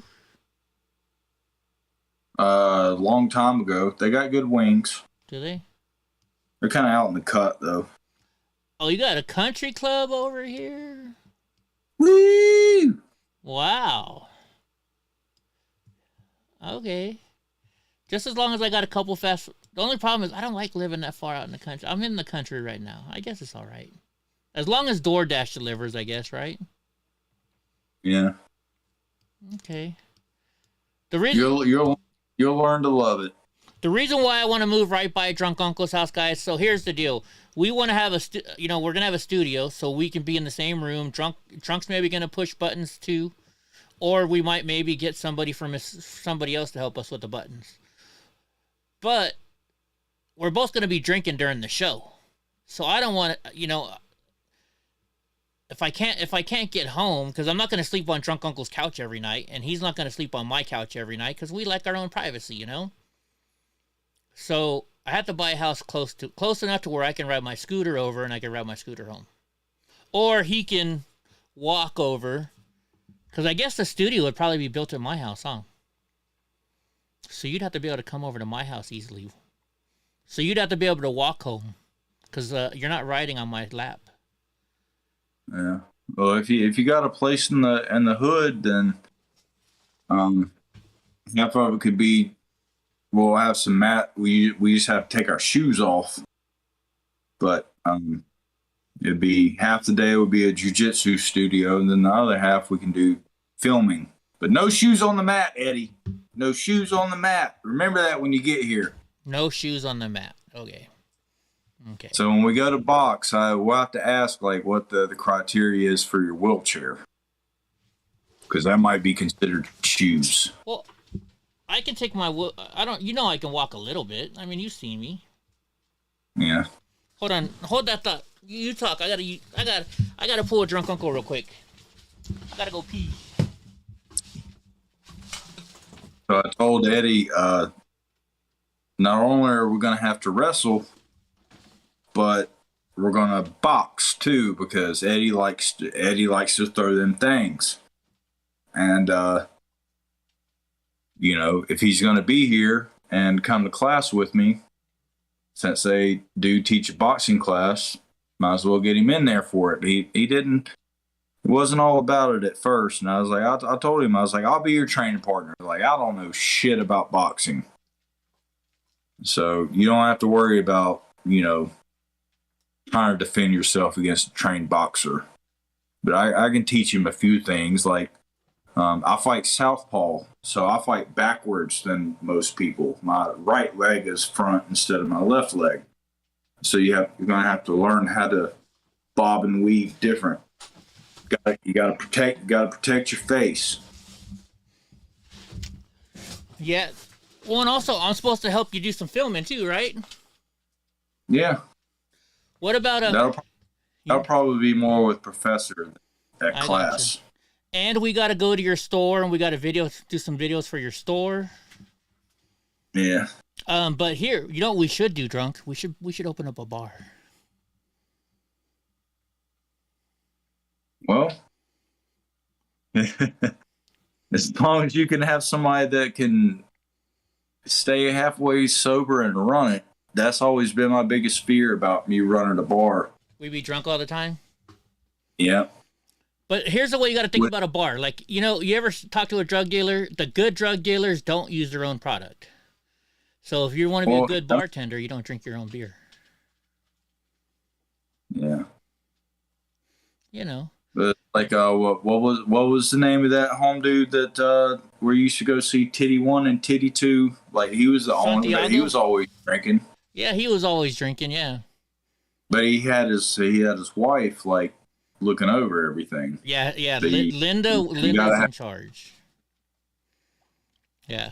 But I mean, think about it. We could have like a cool ass bar, and see, I've been to enough bars. I know you got to have the skinny girl for the guys that like skinny girls. You got the thicker girl for the guys that like the thicker girls, and then you got the one in between for the guy that likes the one in between. So you have 3 different bartenders every night. You know. And a lot of you guys don't know this. So I dated a girl who worked in the bar. So you ever notice how a bartender will be like, "Baby, you gonna buy me a drink?" Do you know why they do that? Because they get $1 for every drink they get a guy to buy them. You don't get that in North Carolina unless they're strippers. Oh yeah? Oh well, because you guys don't have no Mexicans up there yet. See, at a Mexican I don't think it's legal for bartenders to drink on the job. If they're going to drink on the job, they have to sneak it. It's not legal in any state, I don't think, but still, you know, they do it. They do it. Yeah. Well, I've been in the bar scene since the whole time I was DJing, and I stepped away in 2012. But I'd never seen a bartender that was like, "Hey, buy me a drink," or something like that. It was kind of a culture shock whenever I went to Brooklyn, and I went to a bar. And I seen the bartender openly doing a shot with other people at the bar, and I was like, "Yeah, you're not. I think it's against the law everywhere, but you know." I guess some places are just more lax on it than other places. Yeah. Well, like so here, I got a long time ago. You know, I was doing some work, and I saw an ex-girlfriend saw my truck in the neighborhood, and we were in San Jose, and that was when I was living up in San Francisco area. And my buddies, and she called me, and she's like, "Well, wanted to see what you were doing down here." And I was like, "Oh, I'm working." And me and my buddies were gonna go to the bar that night. And they're like, "Well, go to the bar, just drop us off at one. Go get that girl again." So I dropped them off, and when I finally came back, they texted me. They're like, "Oh, we're at another bar." And so my buddy Jose, we let his brother work with us that weekend, and his brother George never ever had girls. He was like the shyest person. He could never get a girl, right?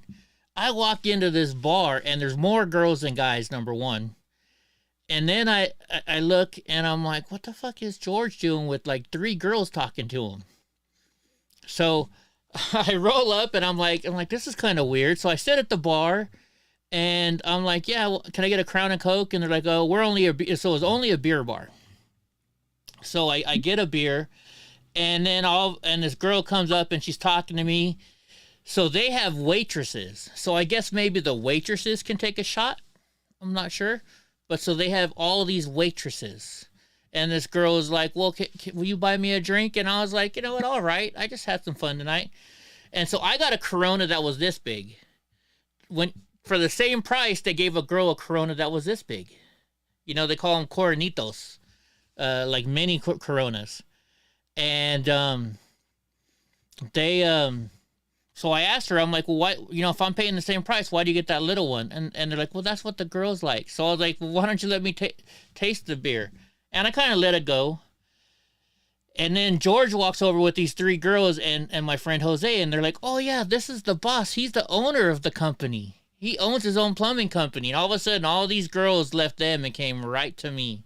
And I was like, oh, I get it now. So basically, this bar has... they were not strippers, but it was a bar to where the girls wore scantily clad clothing. And would understand, sit on your lap. One of the last times I went to a strip club, the strippers would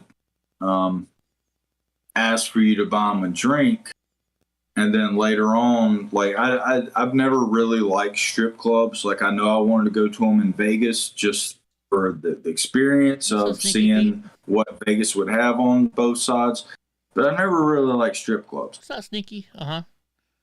But I was kind of explained later that, you know, they get you to buy them drinks, but not only do they get a cut of those drinks, they're not putting alcohol in it. Yeah, no. If they are putting alcohol in it, they're going to ask for like a Grey Goose and soda, and it's going to have Burnett's and soda in it. And like a very small amount of Burnett's. It's not going to have Grey Goose in it. Yeah. And I was like, oh, so it's like a money thing. They're like, yeah. So just, you know, you want to buy a stripper a drink, just be aware of that. Yeah. I'm like, okay.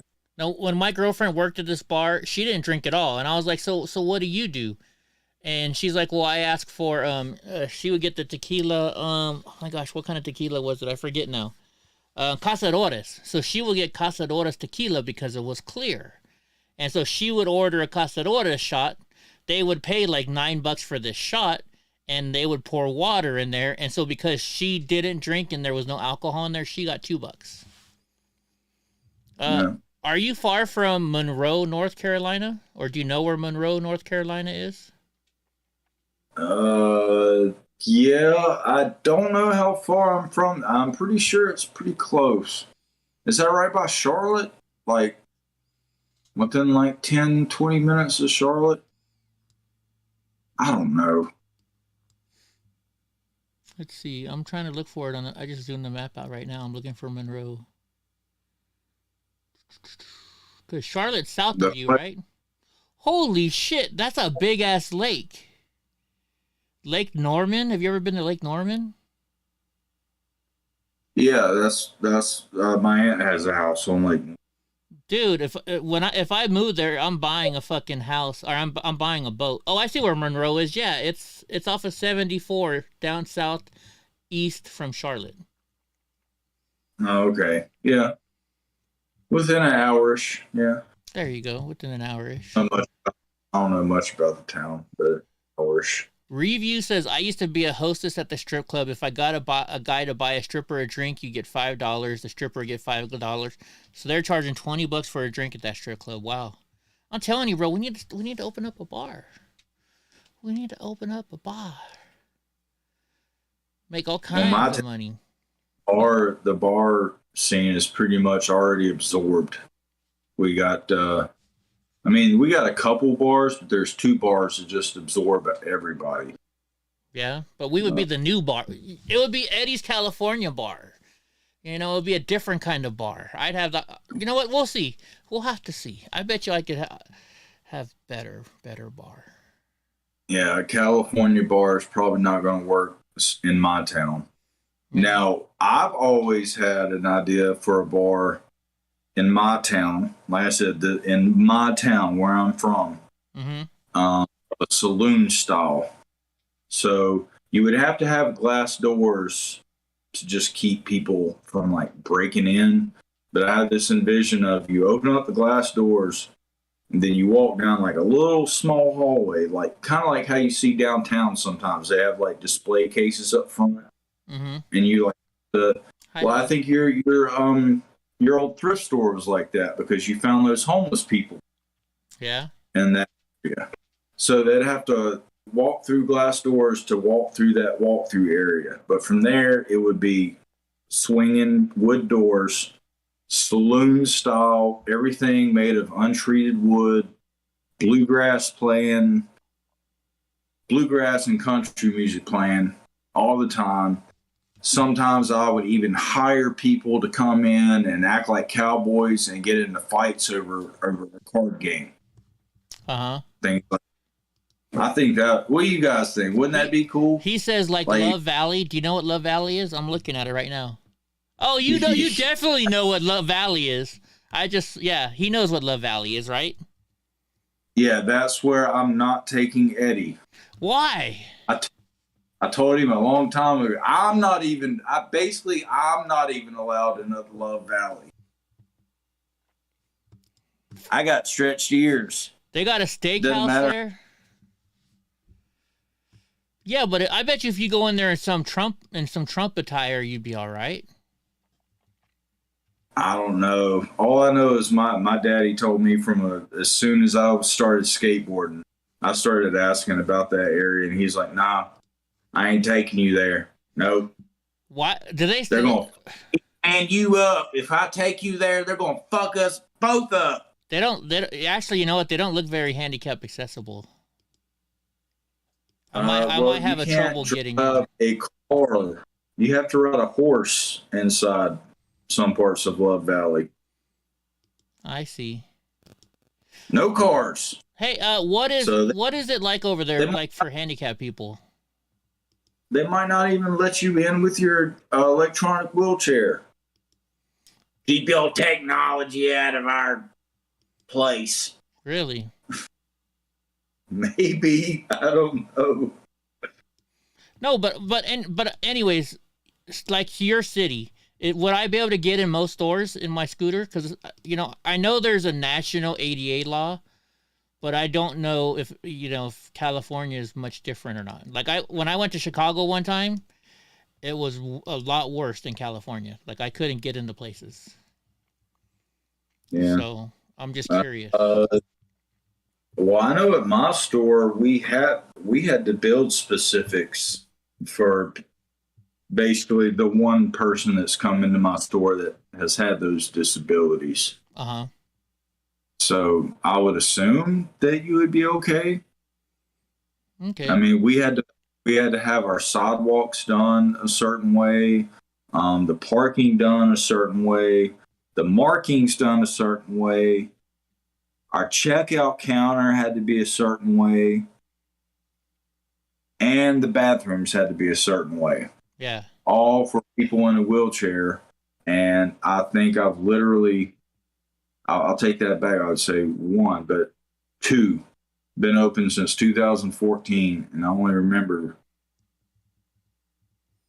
2 or 3.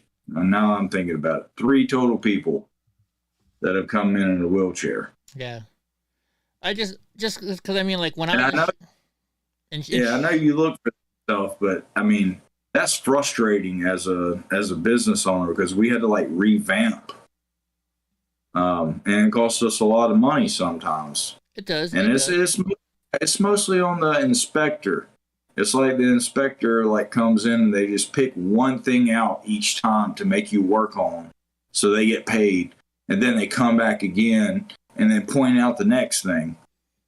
And then you have to pay the architect to do the fucking drawings again. I'm telling you, it's a conspiracy. Yeah. It's a conspiracy. Yeah. Hey, I'm a big, so when I used to be a plumber, I was like you. I was like, that kind of sucks. But now that I'm actually using my wheelchair more and my scooter more, now I'm kind of like, I get it. I'm a big time advocate for buildings being handicap accessible now.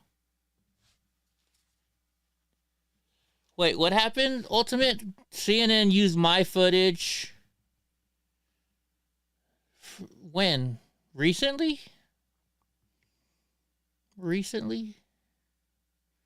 Like, so like I remember going to, geez, it was like 2011. We went to go see my aunt in Jacksonville. And we went to, oh my gosh, the oldest city in the United States. What the heck is that called?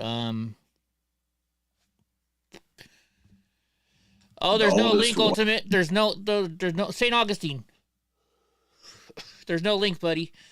St. Augustine. So we went to St. Augustine, right? And I'm in my wheelchair and my wife would have to go and bring stuff out to me. Be like, babe, look at this, because I couldn't get in any of the stores in St. Augustine because it's so old and every one has like a bump up to get in. I think when we were in St. Augustine, I was only able to go inside like one store and it kind of sucked. What's that, David Divine? Ultimate. Yeah. You're in historic places. Like it might be, you know, you can't alter things. Yeah, no, I get it. You can't make doors wider. You can't obscure the road.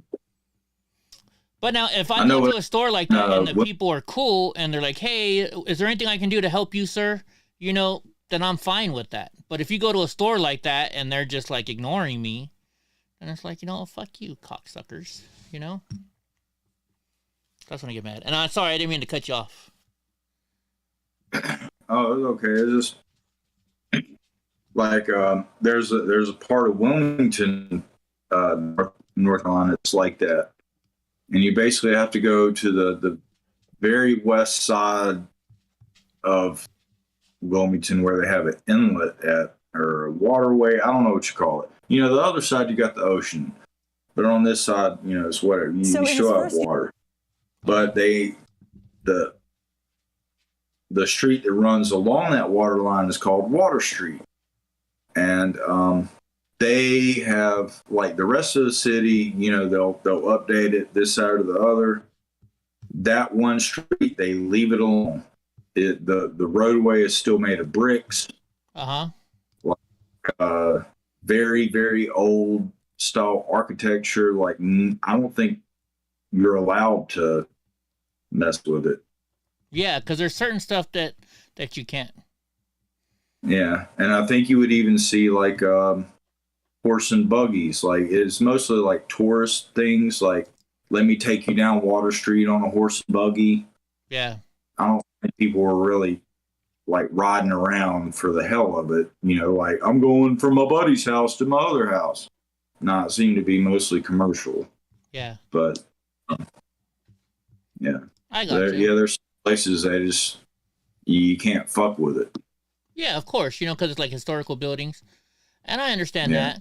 But I mean, when they're building brand new construction and they don't want to do it, you know, that's what pisses me off. You know, when you're remodeling, it doesn't cost that much more to make a handicap accessible. That's all I'm saying. Oh, Ultimate's in Florida now, Jacksonville. Dude, I looked up Jacksonville when I went to go visit my aunt's house because I was like, man, it's cheap over here. And I was like, look, you can buy this house for like $8,000. And she's like, yeah, you don't want to live in that neighborhood. Like, let's look at Jacksonville. Let's see. Plus, it's too hot and fucking muggy there. Isn't it hot and muggy, though, in North Carolina? As opposed to Florida? Well, as opposed to California. How about that? Oh, well, I only was in California for about 5 hours, and I was inside the hotel room all the time, so I do not know. Yeah. Really, Ultimate. Yeah, you know, I seen that video a long time ago. I tried to get a copyright claim on them, but because they're CNN, you can't pull a copyright claim on them.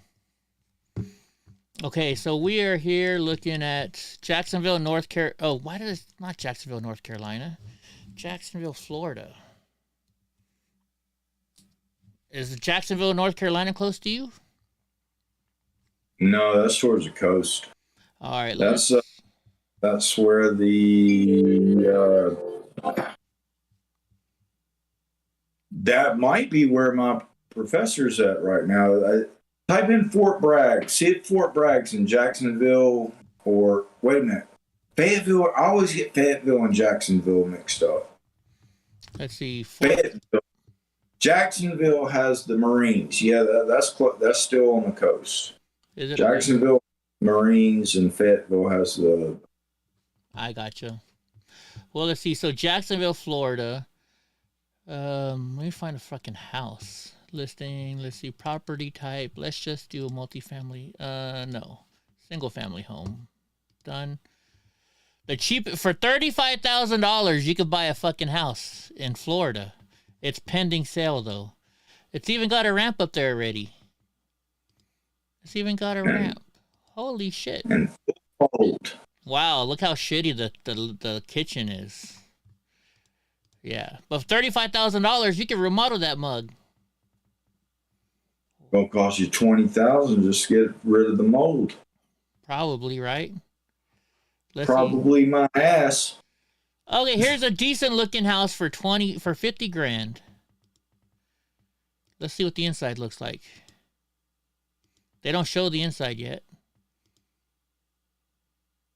Oh, it's not bad. Not bad looking. Special note, 7 people were killed here and used to be a meth lab.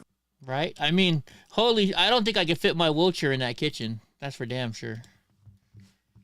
So that's a no. Look by the beach.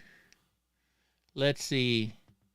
All right, here's a nice looking brick house. It's got a fence around it. Holy shit, they got 64 pictures. 54, oh, but it's pending. That sucks. Well, I'm not buying a house in Jacksonville anyways, but still. That's in the hood. That's what my aunt said. Don't buy those houses. That's in the hood. But think about it. I got Donnie, I got Brownie, and Panda. Nobody'd fuck with me. They're like, that's that crazy white boy. That's what they used to call me when I lived in the ghetto in Madera. They're like, the angel told me, he's like, Eddie, they all call you the big dog guy. Nobody wanted to fuck with my house. Are they gonna show them? I'll be honest with you. Like, I thought about like trying to have a bigger place and live in the hood whenever I was younger, so I could DJ more. It was either like live in the hood or live in an apartment. And I was like, I wanted to DJ, so like loud music. However, I did want them to know that I had all that equipment in the house and they'd rob my ass while I'm at work. So I never moved to the hood. I just had angry neighbors. You just had angry neighbors, yeah. See, like, look, This looks like a nice house. It's a great house when it pops up. The only problem is I don't see any fencing. So I had to put up fences for Donnie. It's got hardwood floors. Nice kitchen. Wow. 74 grand. In California, you couldn't get this in California, this is a $350,000 house. If not more. There's a 39-bedroom mansion for... Yeah, I don't want to talk about those... See, Hope looks at the mansions. I just look at something I can afford. But I do want a garage. Let's see, just for shits and giggles, since you're looking at houses. I wanted to live in your city, but I don't want to because I don't want people to know where you live. Well, I wasn't going to tell you there. I was going to tell you a place that... I mean, it's an area. Okay. But look, let's see. Where could you go? Yeah, tell me where to go. Tell me where to go. Dum, dum, dum. You're not going to be looking at little city houses. These look like city houses to me. Type in Union Grove, North Carolina. Union Grove, North Carolina. All right. Yeah. You're going to be out in the cut, but I bet you're going to be surprised on the prices compared to the size of the house. Okay. If there's any even for sale out there. All right. So tell me where this song is from. Tell me where to go. Tell me where to go. Dum, dum. I don't know. I bet you Mike Jones knows who that is. Mike Jones. Okay, so lowest price. All right, so the lowest price in Union Grove, North Carolina house is $190,000. There's no garage. Oh, there's a carport. It's got 28 photos. And I can't get in this house. I have to build a ramp. What's up with all these houses with no fucking... with no fences? This is mostly farmland. I gotcha. That's a lot of blue inside of this house. I like blue, but that's a lot of blue. I'm surprised that... Oh, they're getting neighborhoods out there now? Shit. I haven't been out to the Grove in a while. Looks like You're getting fancy. Dude, all their houses are in the 300,000s, bro. No, well, my bad. I guess the Grove has stepped it up since the last time I've been around there. Yeah, they have. I figured you would get like a fucking farm, like a 5-bedroom farmhouse for like 175,000. Even when I looked around your place, they're going for like 150 was the cheapest I could find around you, at least in your city, not at near you. So. And I probably got the best rates because I could have told you like 20 miles down the road and it would look totally different. Yeah. That's where all the race car fuckers are from. Right. Mine says I used to sell modular houses. They foreclosed is absolute Best Buy. Yeah, but those are I gotta figure out about modular. I was in a modular. I stayed in a modular cabin. You know, I don't upkeep on it. It's like, but it was cool as shit. Modular cabin. They told me how much they paid for it. I was like, "Are you shitting me?" Dude, so I saw I used to watch This Old House, and they had a company, and it's on the East Coast, and they basically come in and they have the house pre-made pretty much. They pull up, the walls are already made. All they do is set them in place, you know? Yeah. And it was really cheap. But they said to ship it to California was too expensive. So, maybe, because, you know, we're talking about seeing if your neighbor will sell me a plot of land. Maybe I could do one of those. Let's see, pre-built houses. There might, just technically, there might be a square footage minimum. To buy the house or to? No, to put on the property. Supposedly, we have rules in the neighborhood. I don't know if everybody follows them. Yeah. Well, I'm sure I probably would have to. Oh, they're calling it factory-built houses. I think my neighbor told me that you're not supposed to have more than like one dog, but like I have 2 dogs. What are you talking about? You're in the country. I think he's like he technically is the guy, but he just like, you know, if it's not a problem, he doesn't care type thing. Like you got 2 dogs, whatever, they're cool. You know, you got 2 dogs and they're like harassing people. Yeah, I might have to say something, but I've never heard him stir up anything. I've been in this hood for fucking Bensonwood. 32 years I've lived in this neighborhood. Damn. Arnell Homes. Okay, let's look them up. Arnell Homes is what Mike Jones says to look up. Modular homes. See, these are nice. At least it looks nice. Let's design a home. Shall we design a home? Shall we do that? Want to have some fun designing a home? Hope is like, hell yeah. All right. I always wanted a house made of, and this is before I knew of the whole joke about glass houses. I wanted a house just made all of windows. All the windows, why? So you could constantly have the energy from the outside coming in. And if you want privacy, you just have a bunch of curtains. And there is one house in my town that is mostly made of glass. And it always catches my eye as I go by. Really? All right, so do I want an island? Barnwood oak. Do they show what it looks like when you change it? Yeah, they do. Okay. I don't like the Barnwood oak. White mission. I get white shit dirty. Too bad. Rusted elm oak. Let's see. Deep blue. Let's see what deep blue looks like. How to change it. Oh, there we go. Okay, I can go with that. Drama marble. So I guess this is what the kitchen looks like. What's the outside look like? Did I already miss that? No, that's what I'm wondering. Let's go. How about would you find a home? And see if they got any of those modular cabins. Those things are dope. You ever been in a cabin before? Like a real cabin? No. Yes, I have. Yeah. See, none of these have garages. Oh, here's one with a garage. I gotta have a garage. Okay, so let's look at this house. I like this. I'd have to ask them to build me one that's handicap accessible.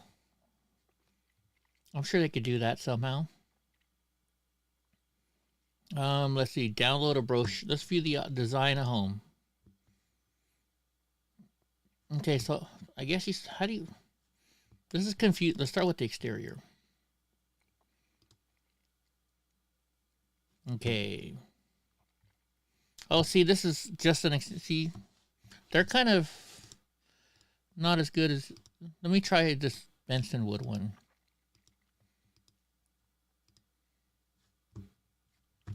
Where did I find Benson wood? Here we go. Let's see this, because this place is prefab homes and offsite construction. These are cool houses. No to the open home, Unity home. Okay, so let's look up let's look up Unity homes. Like I would love to have one of those old school. Like here we go. That's two stories. I want a single story. Let's see all designs.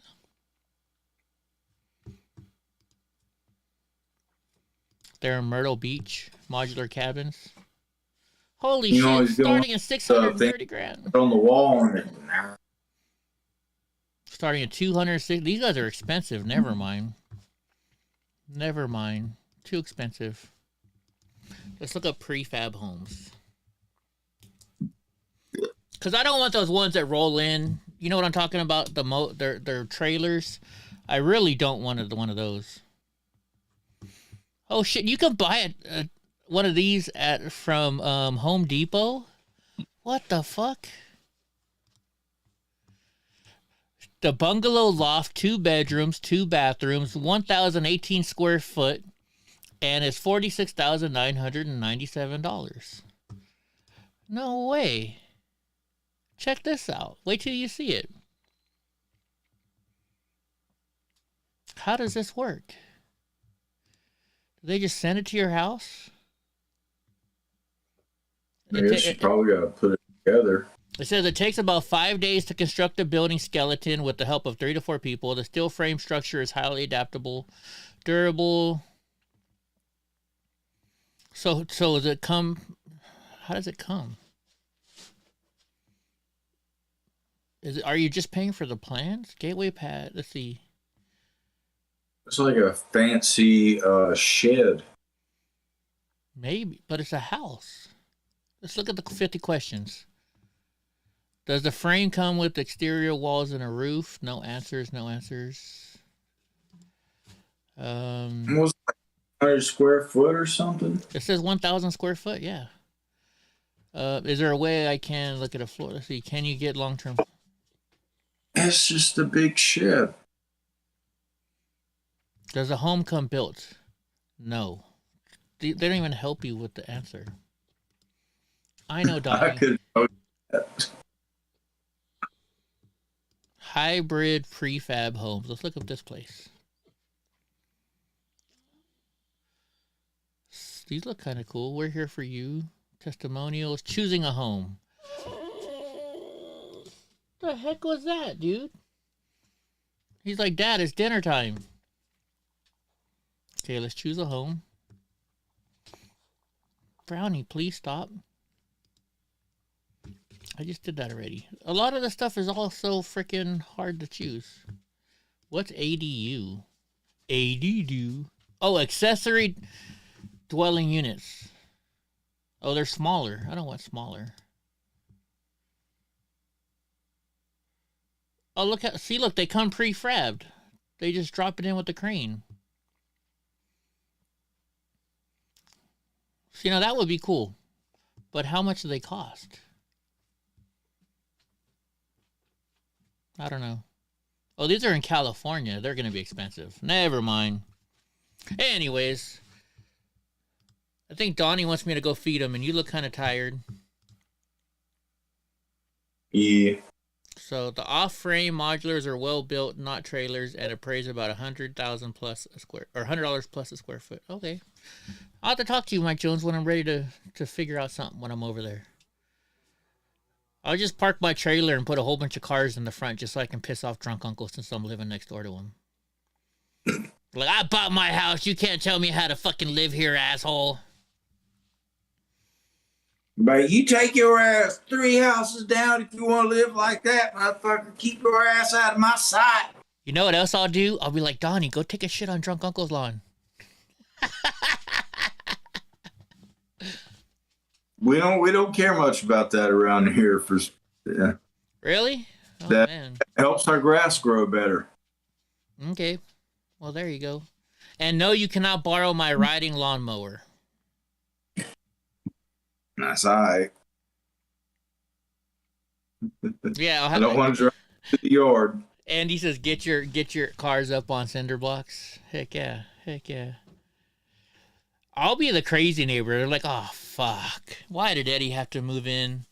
Fucking drunk uncle. This guy fucking, he took his muffler off of his fucking truck.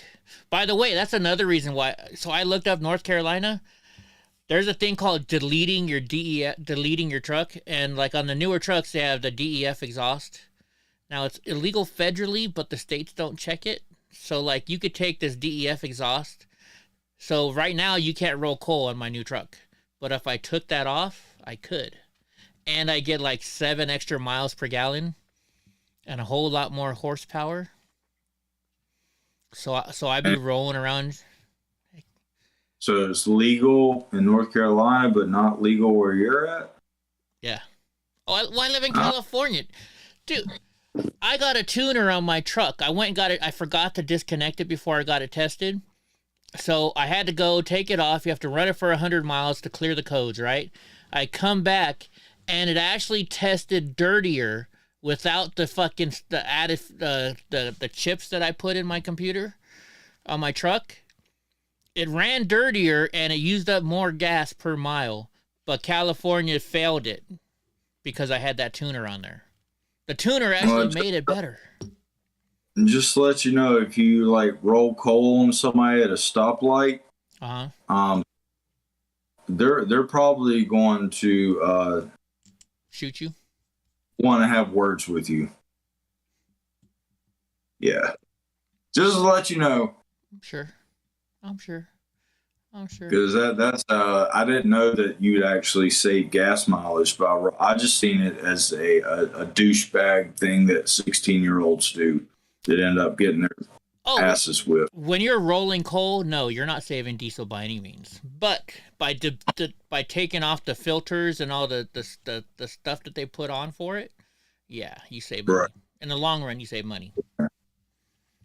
Yeah. I just see these kids doing it, and I was just like, oh, if I was just like 2 cars ahead of them, like if I could get to them, ooh. Yeah. It is what it is. You know, I've done it before, but you do it to assholes, you know?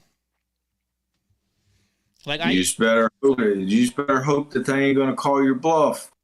That's all I'm saying. I'm a little bit more cautious with my road rage these days. Yeah. I remember my cousin tried to race me one time, and I had a 98 Dodge Ram Cummins, and it was a stick shift.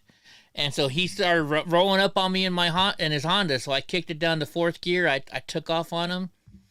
I couldn't even see him. There was so much, the whole freeway was just full of black smoke from me taking off on my cousin. It was great. It was great. In a Honda. Yeah, he was in his Honda, and it was hot, and I know his air conditioner didn't work, so I know he had the windows rolled down. Oh, yeah. Anyways, well, thank you, everybody, for being here. We hope you had fun. We'll be back on tomorrow night. And don't get sucked into the Darrell Brooks trial, because he doesn't go by that name. He doesn't know anybody by that name, and he doesn't identify as that name. That's one of those sovereign citizen tactics, right? Yeah, Yeah, that's what I think. No, that's my response to the whole trial. Well, what's funny is if you watch it, he's like, I don't identify by that name. And in 2 minutes later, she's like, Mr. Brooks, would you like to cross-examine? And he's like, yes, I would. So 1 minute he's like, I don't go by that name. And then she's like, Mr. Brooks, would you like to cross-examine? And he's like, yes.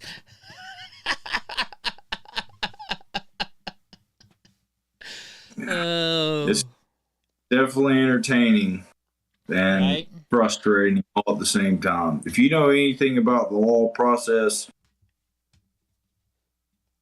it's going to be very frustrating, but also very entertaining at his rebuttals. Oh yeah, he's definitely entertaining. Brownie wanted to come up and say hi to everybody, huh, Browners? Say hi, drunk uncle. Look, there he is. Browners, Browners. She's like, I know you're talking to him. I know you're talking to him. Go, ow! Do it, Brownie. No. Okay, get down. You're knocking my headphones. She always knocks off my headphones. Let's see if she'll do it. Ow! Brownie. Ow! No, she's not going to do it. Panda's trying to get my attention over here. I don't think they got the death penalty in that state. They don't?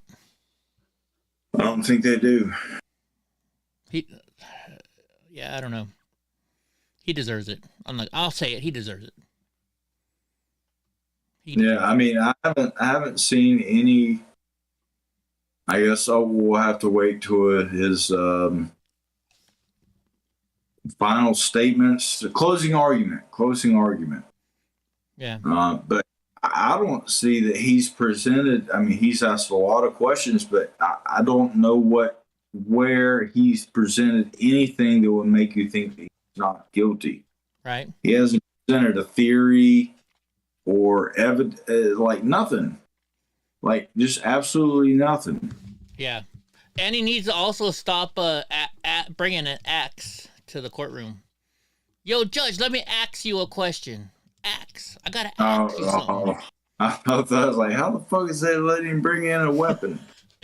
I'm just saying, I gotta ask you. Let me ask you a question. I mean, he's obviously not fit to represent himself. I think he's done. Somebody's feeding him what to say, because I enjoy law, and even though he doesn't present the questions very well, they're not questions of somebody that's totally uneducated. I just don't think he knows how to use those questions to benefit for him. Like, somebody is feeding him information on what to ask. He's just not smart enough to understand why he's asking the questions that he's asking. Does that make sense? It does, and I think it's because he's like what do you call those? Damn it, my brain's freezing. I'm telling you, I think it's a scam for him to try to get thrown into the mental institution instead of federal prison. That's my opinion. It's possible. It's called a jailhouse lawyer. That's what they're called. A jailhouse lawyer. That's what he's got. Yeah. Oh wow. Either way, it's good for him. Yeah. I'm looking in your area. I could buy a nice house for 150 grand, but there's no garage. How much? Should have got in a little while back ago. Hey, well, if the housing market's about to collapse, just wait a few months. Yeah. I got mine for. Well, I mean, don't show my house, but you know what my house looks like. I got it for 128. Yeah. Yeah, I've looked at your house before, I think. On here, haven't I? It would probably sell for like, I don't know, like 200 now or something. I don't even know. Here, you want to know? I ain't falling shit to get go back into the You want to know? Like Chappie just like bought her house, and they told me what they paid for it, and I was like, woohoo! Jesus, I'm glad I bought my house when I did. Hold on, let's see. Let me go to Redfin and we'll look yours up. Redfin's kind of high. Zillow's smaller, or Zillow's better. Or Zillow's cheaper normally. Right now, your house is estimated at $228,790. How would you know what my house is? Because I'm looking at it on I type in your address on Redfin. You didn't get a notification, Saj? Huh? I'm looking at your house right now on Redfin. It tells you how much its estimated value is. Oh, so you can look up houses that are not even for sale? Yeah. It's a 1,116 square foot house on 0.46 an acre with 2 bedrooms and 2 bathrooms. This house is currently off the market. It's not my house. Huh? That's not my house. I have 3 bedrooms. You have 3 bedrooms? Am I looking at the wrong address? Could be. I think maybe it's your neighbor. Maybe I'm looking at your neighbors. I don't know. What? You have 3 numbers, right? I'm looking at 186. No. Okay, what's yours? Just tell me the numbers. They don't know the street or the city. 119. Okay.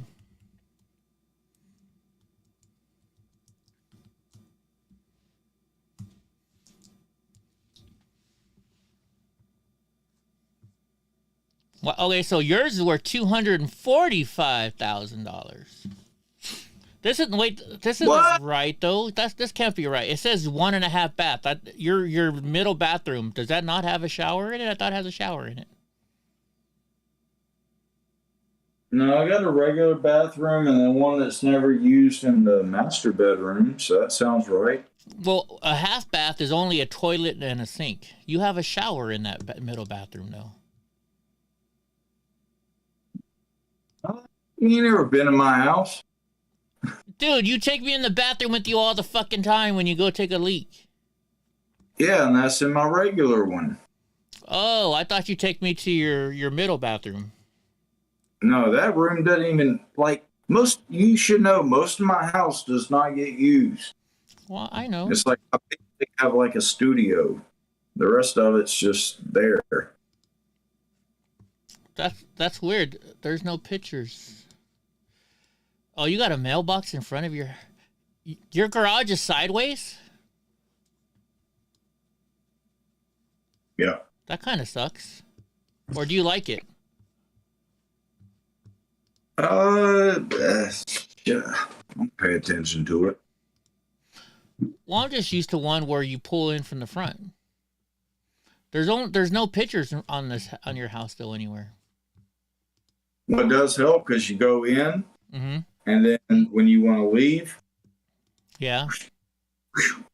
So you're always like the front of your car is coming in when you come in, and the front of your car is leaving when you go out. Instead of having to back up, unless you want to turn around in your yard. Yeah. So Realtor.com said it's only worth $209.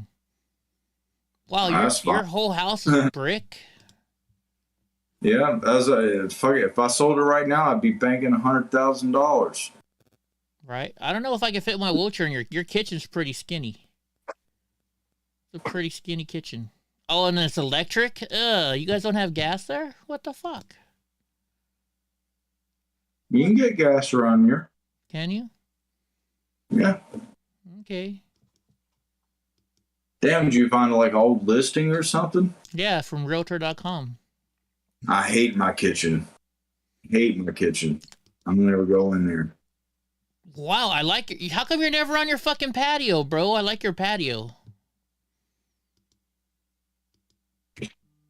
The sunroom? Yeah.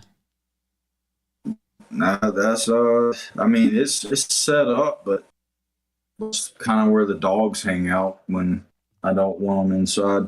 I gotcha. Yeah, I have enough gas, Hope. I do. No, that's nice. I'm not a stalker. I've mailed shit to him before. I'm supposed to stay at his house.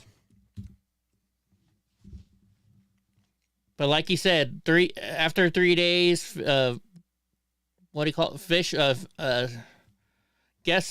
guests are like fish. After 3 days, they start to smell.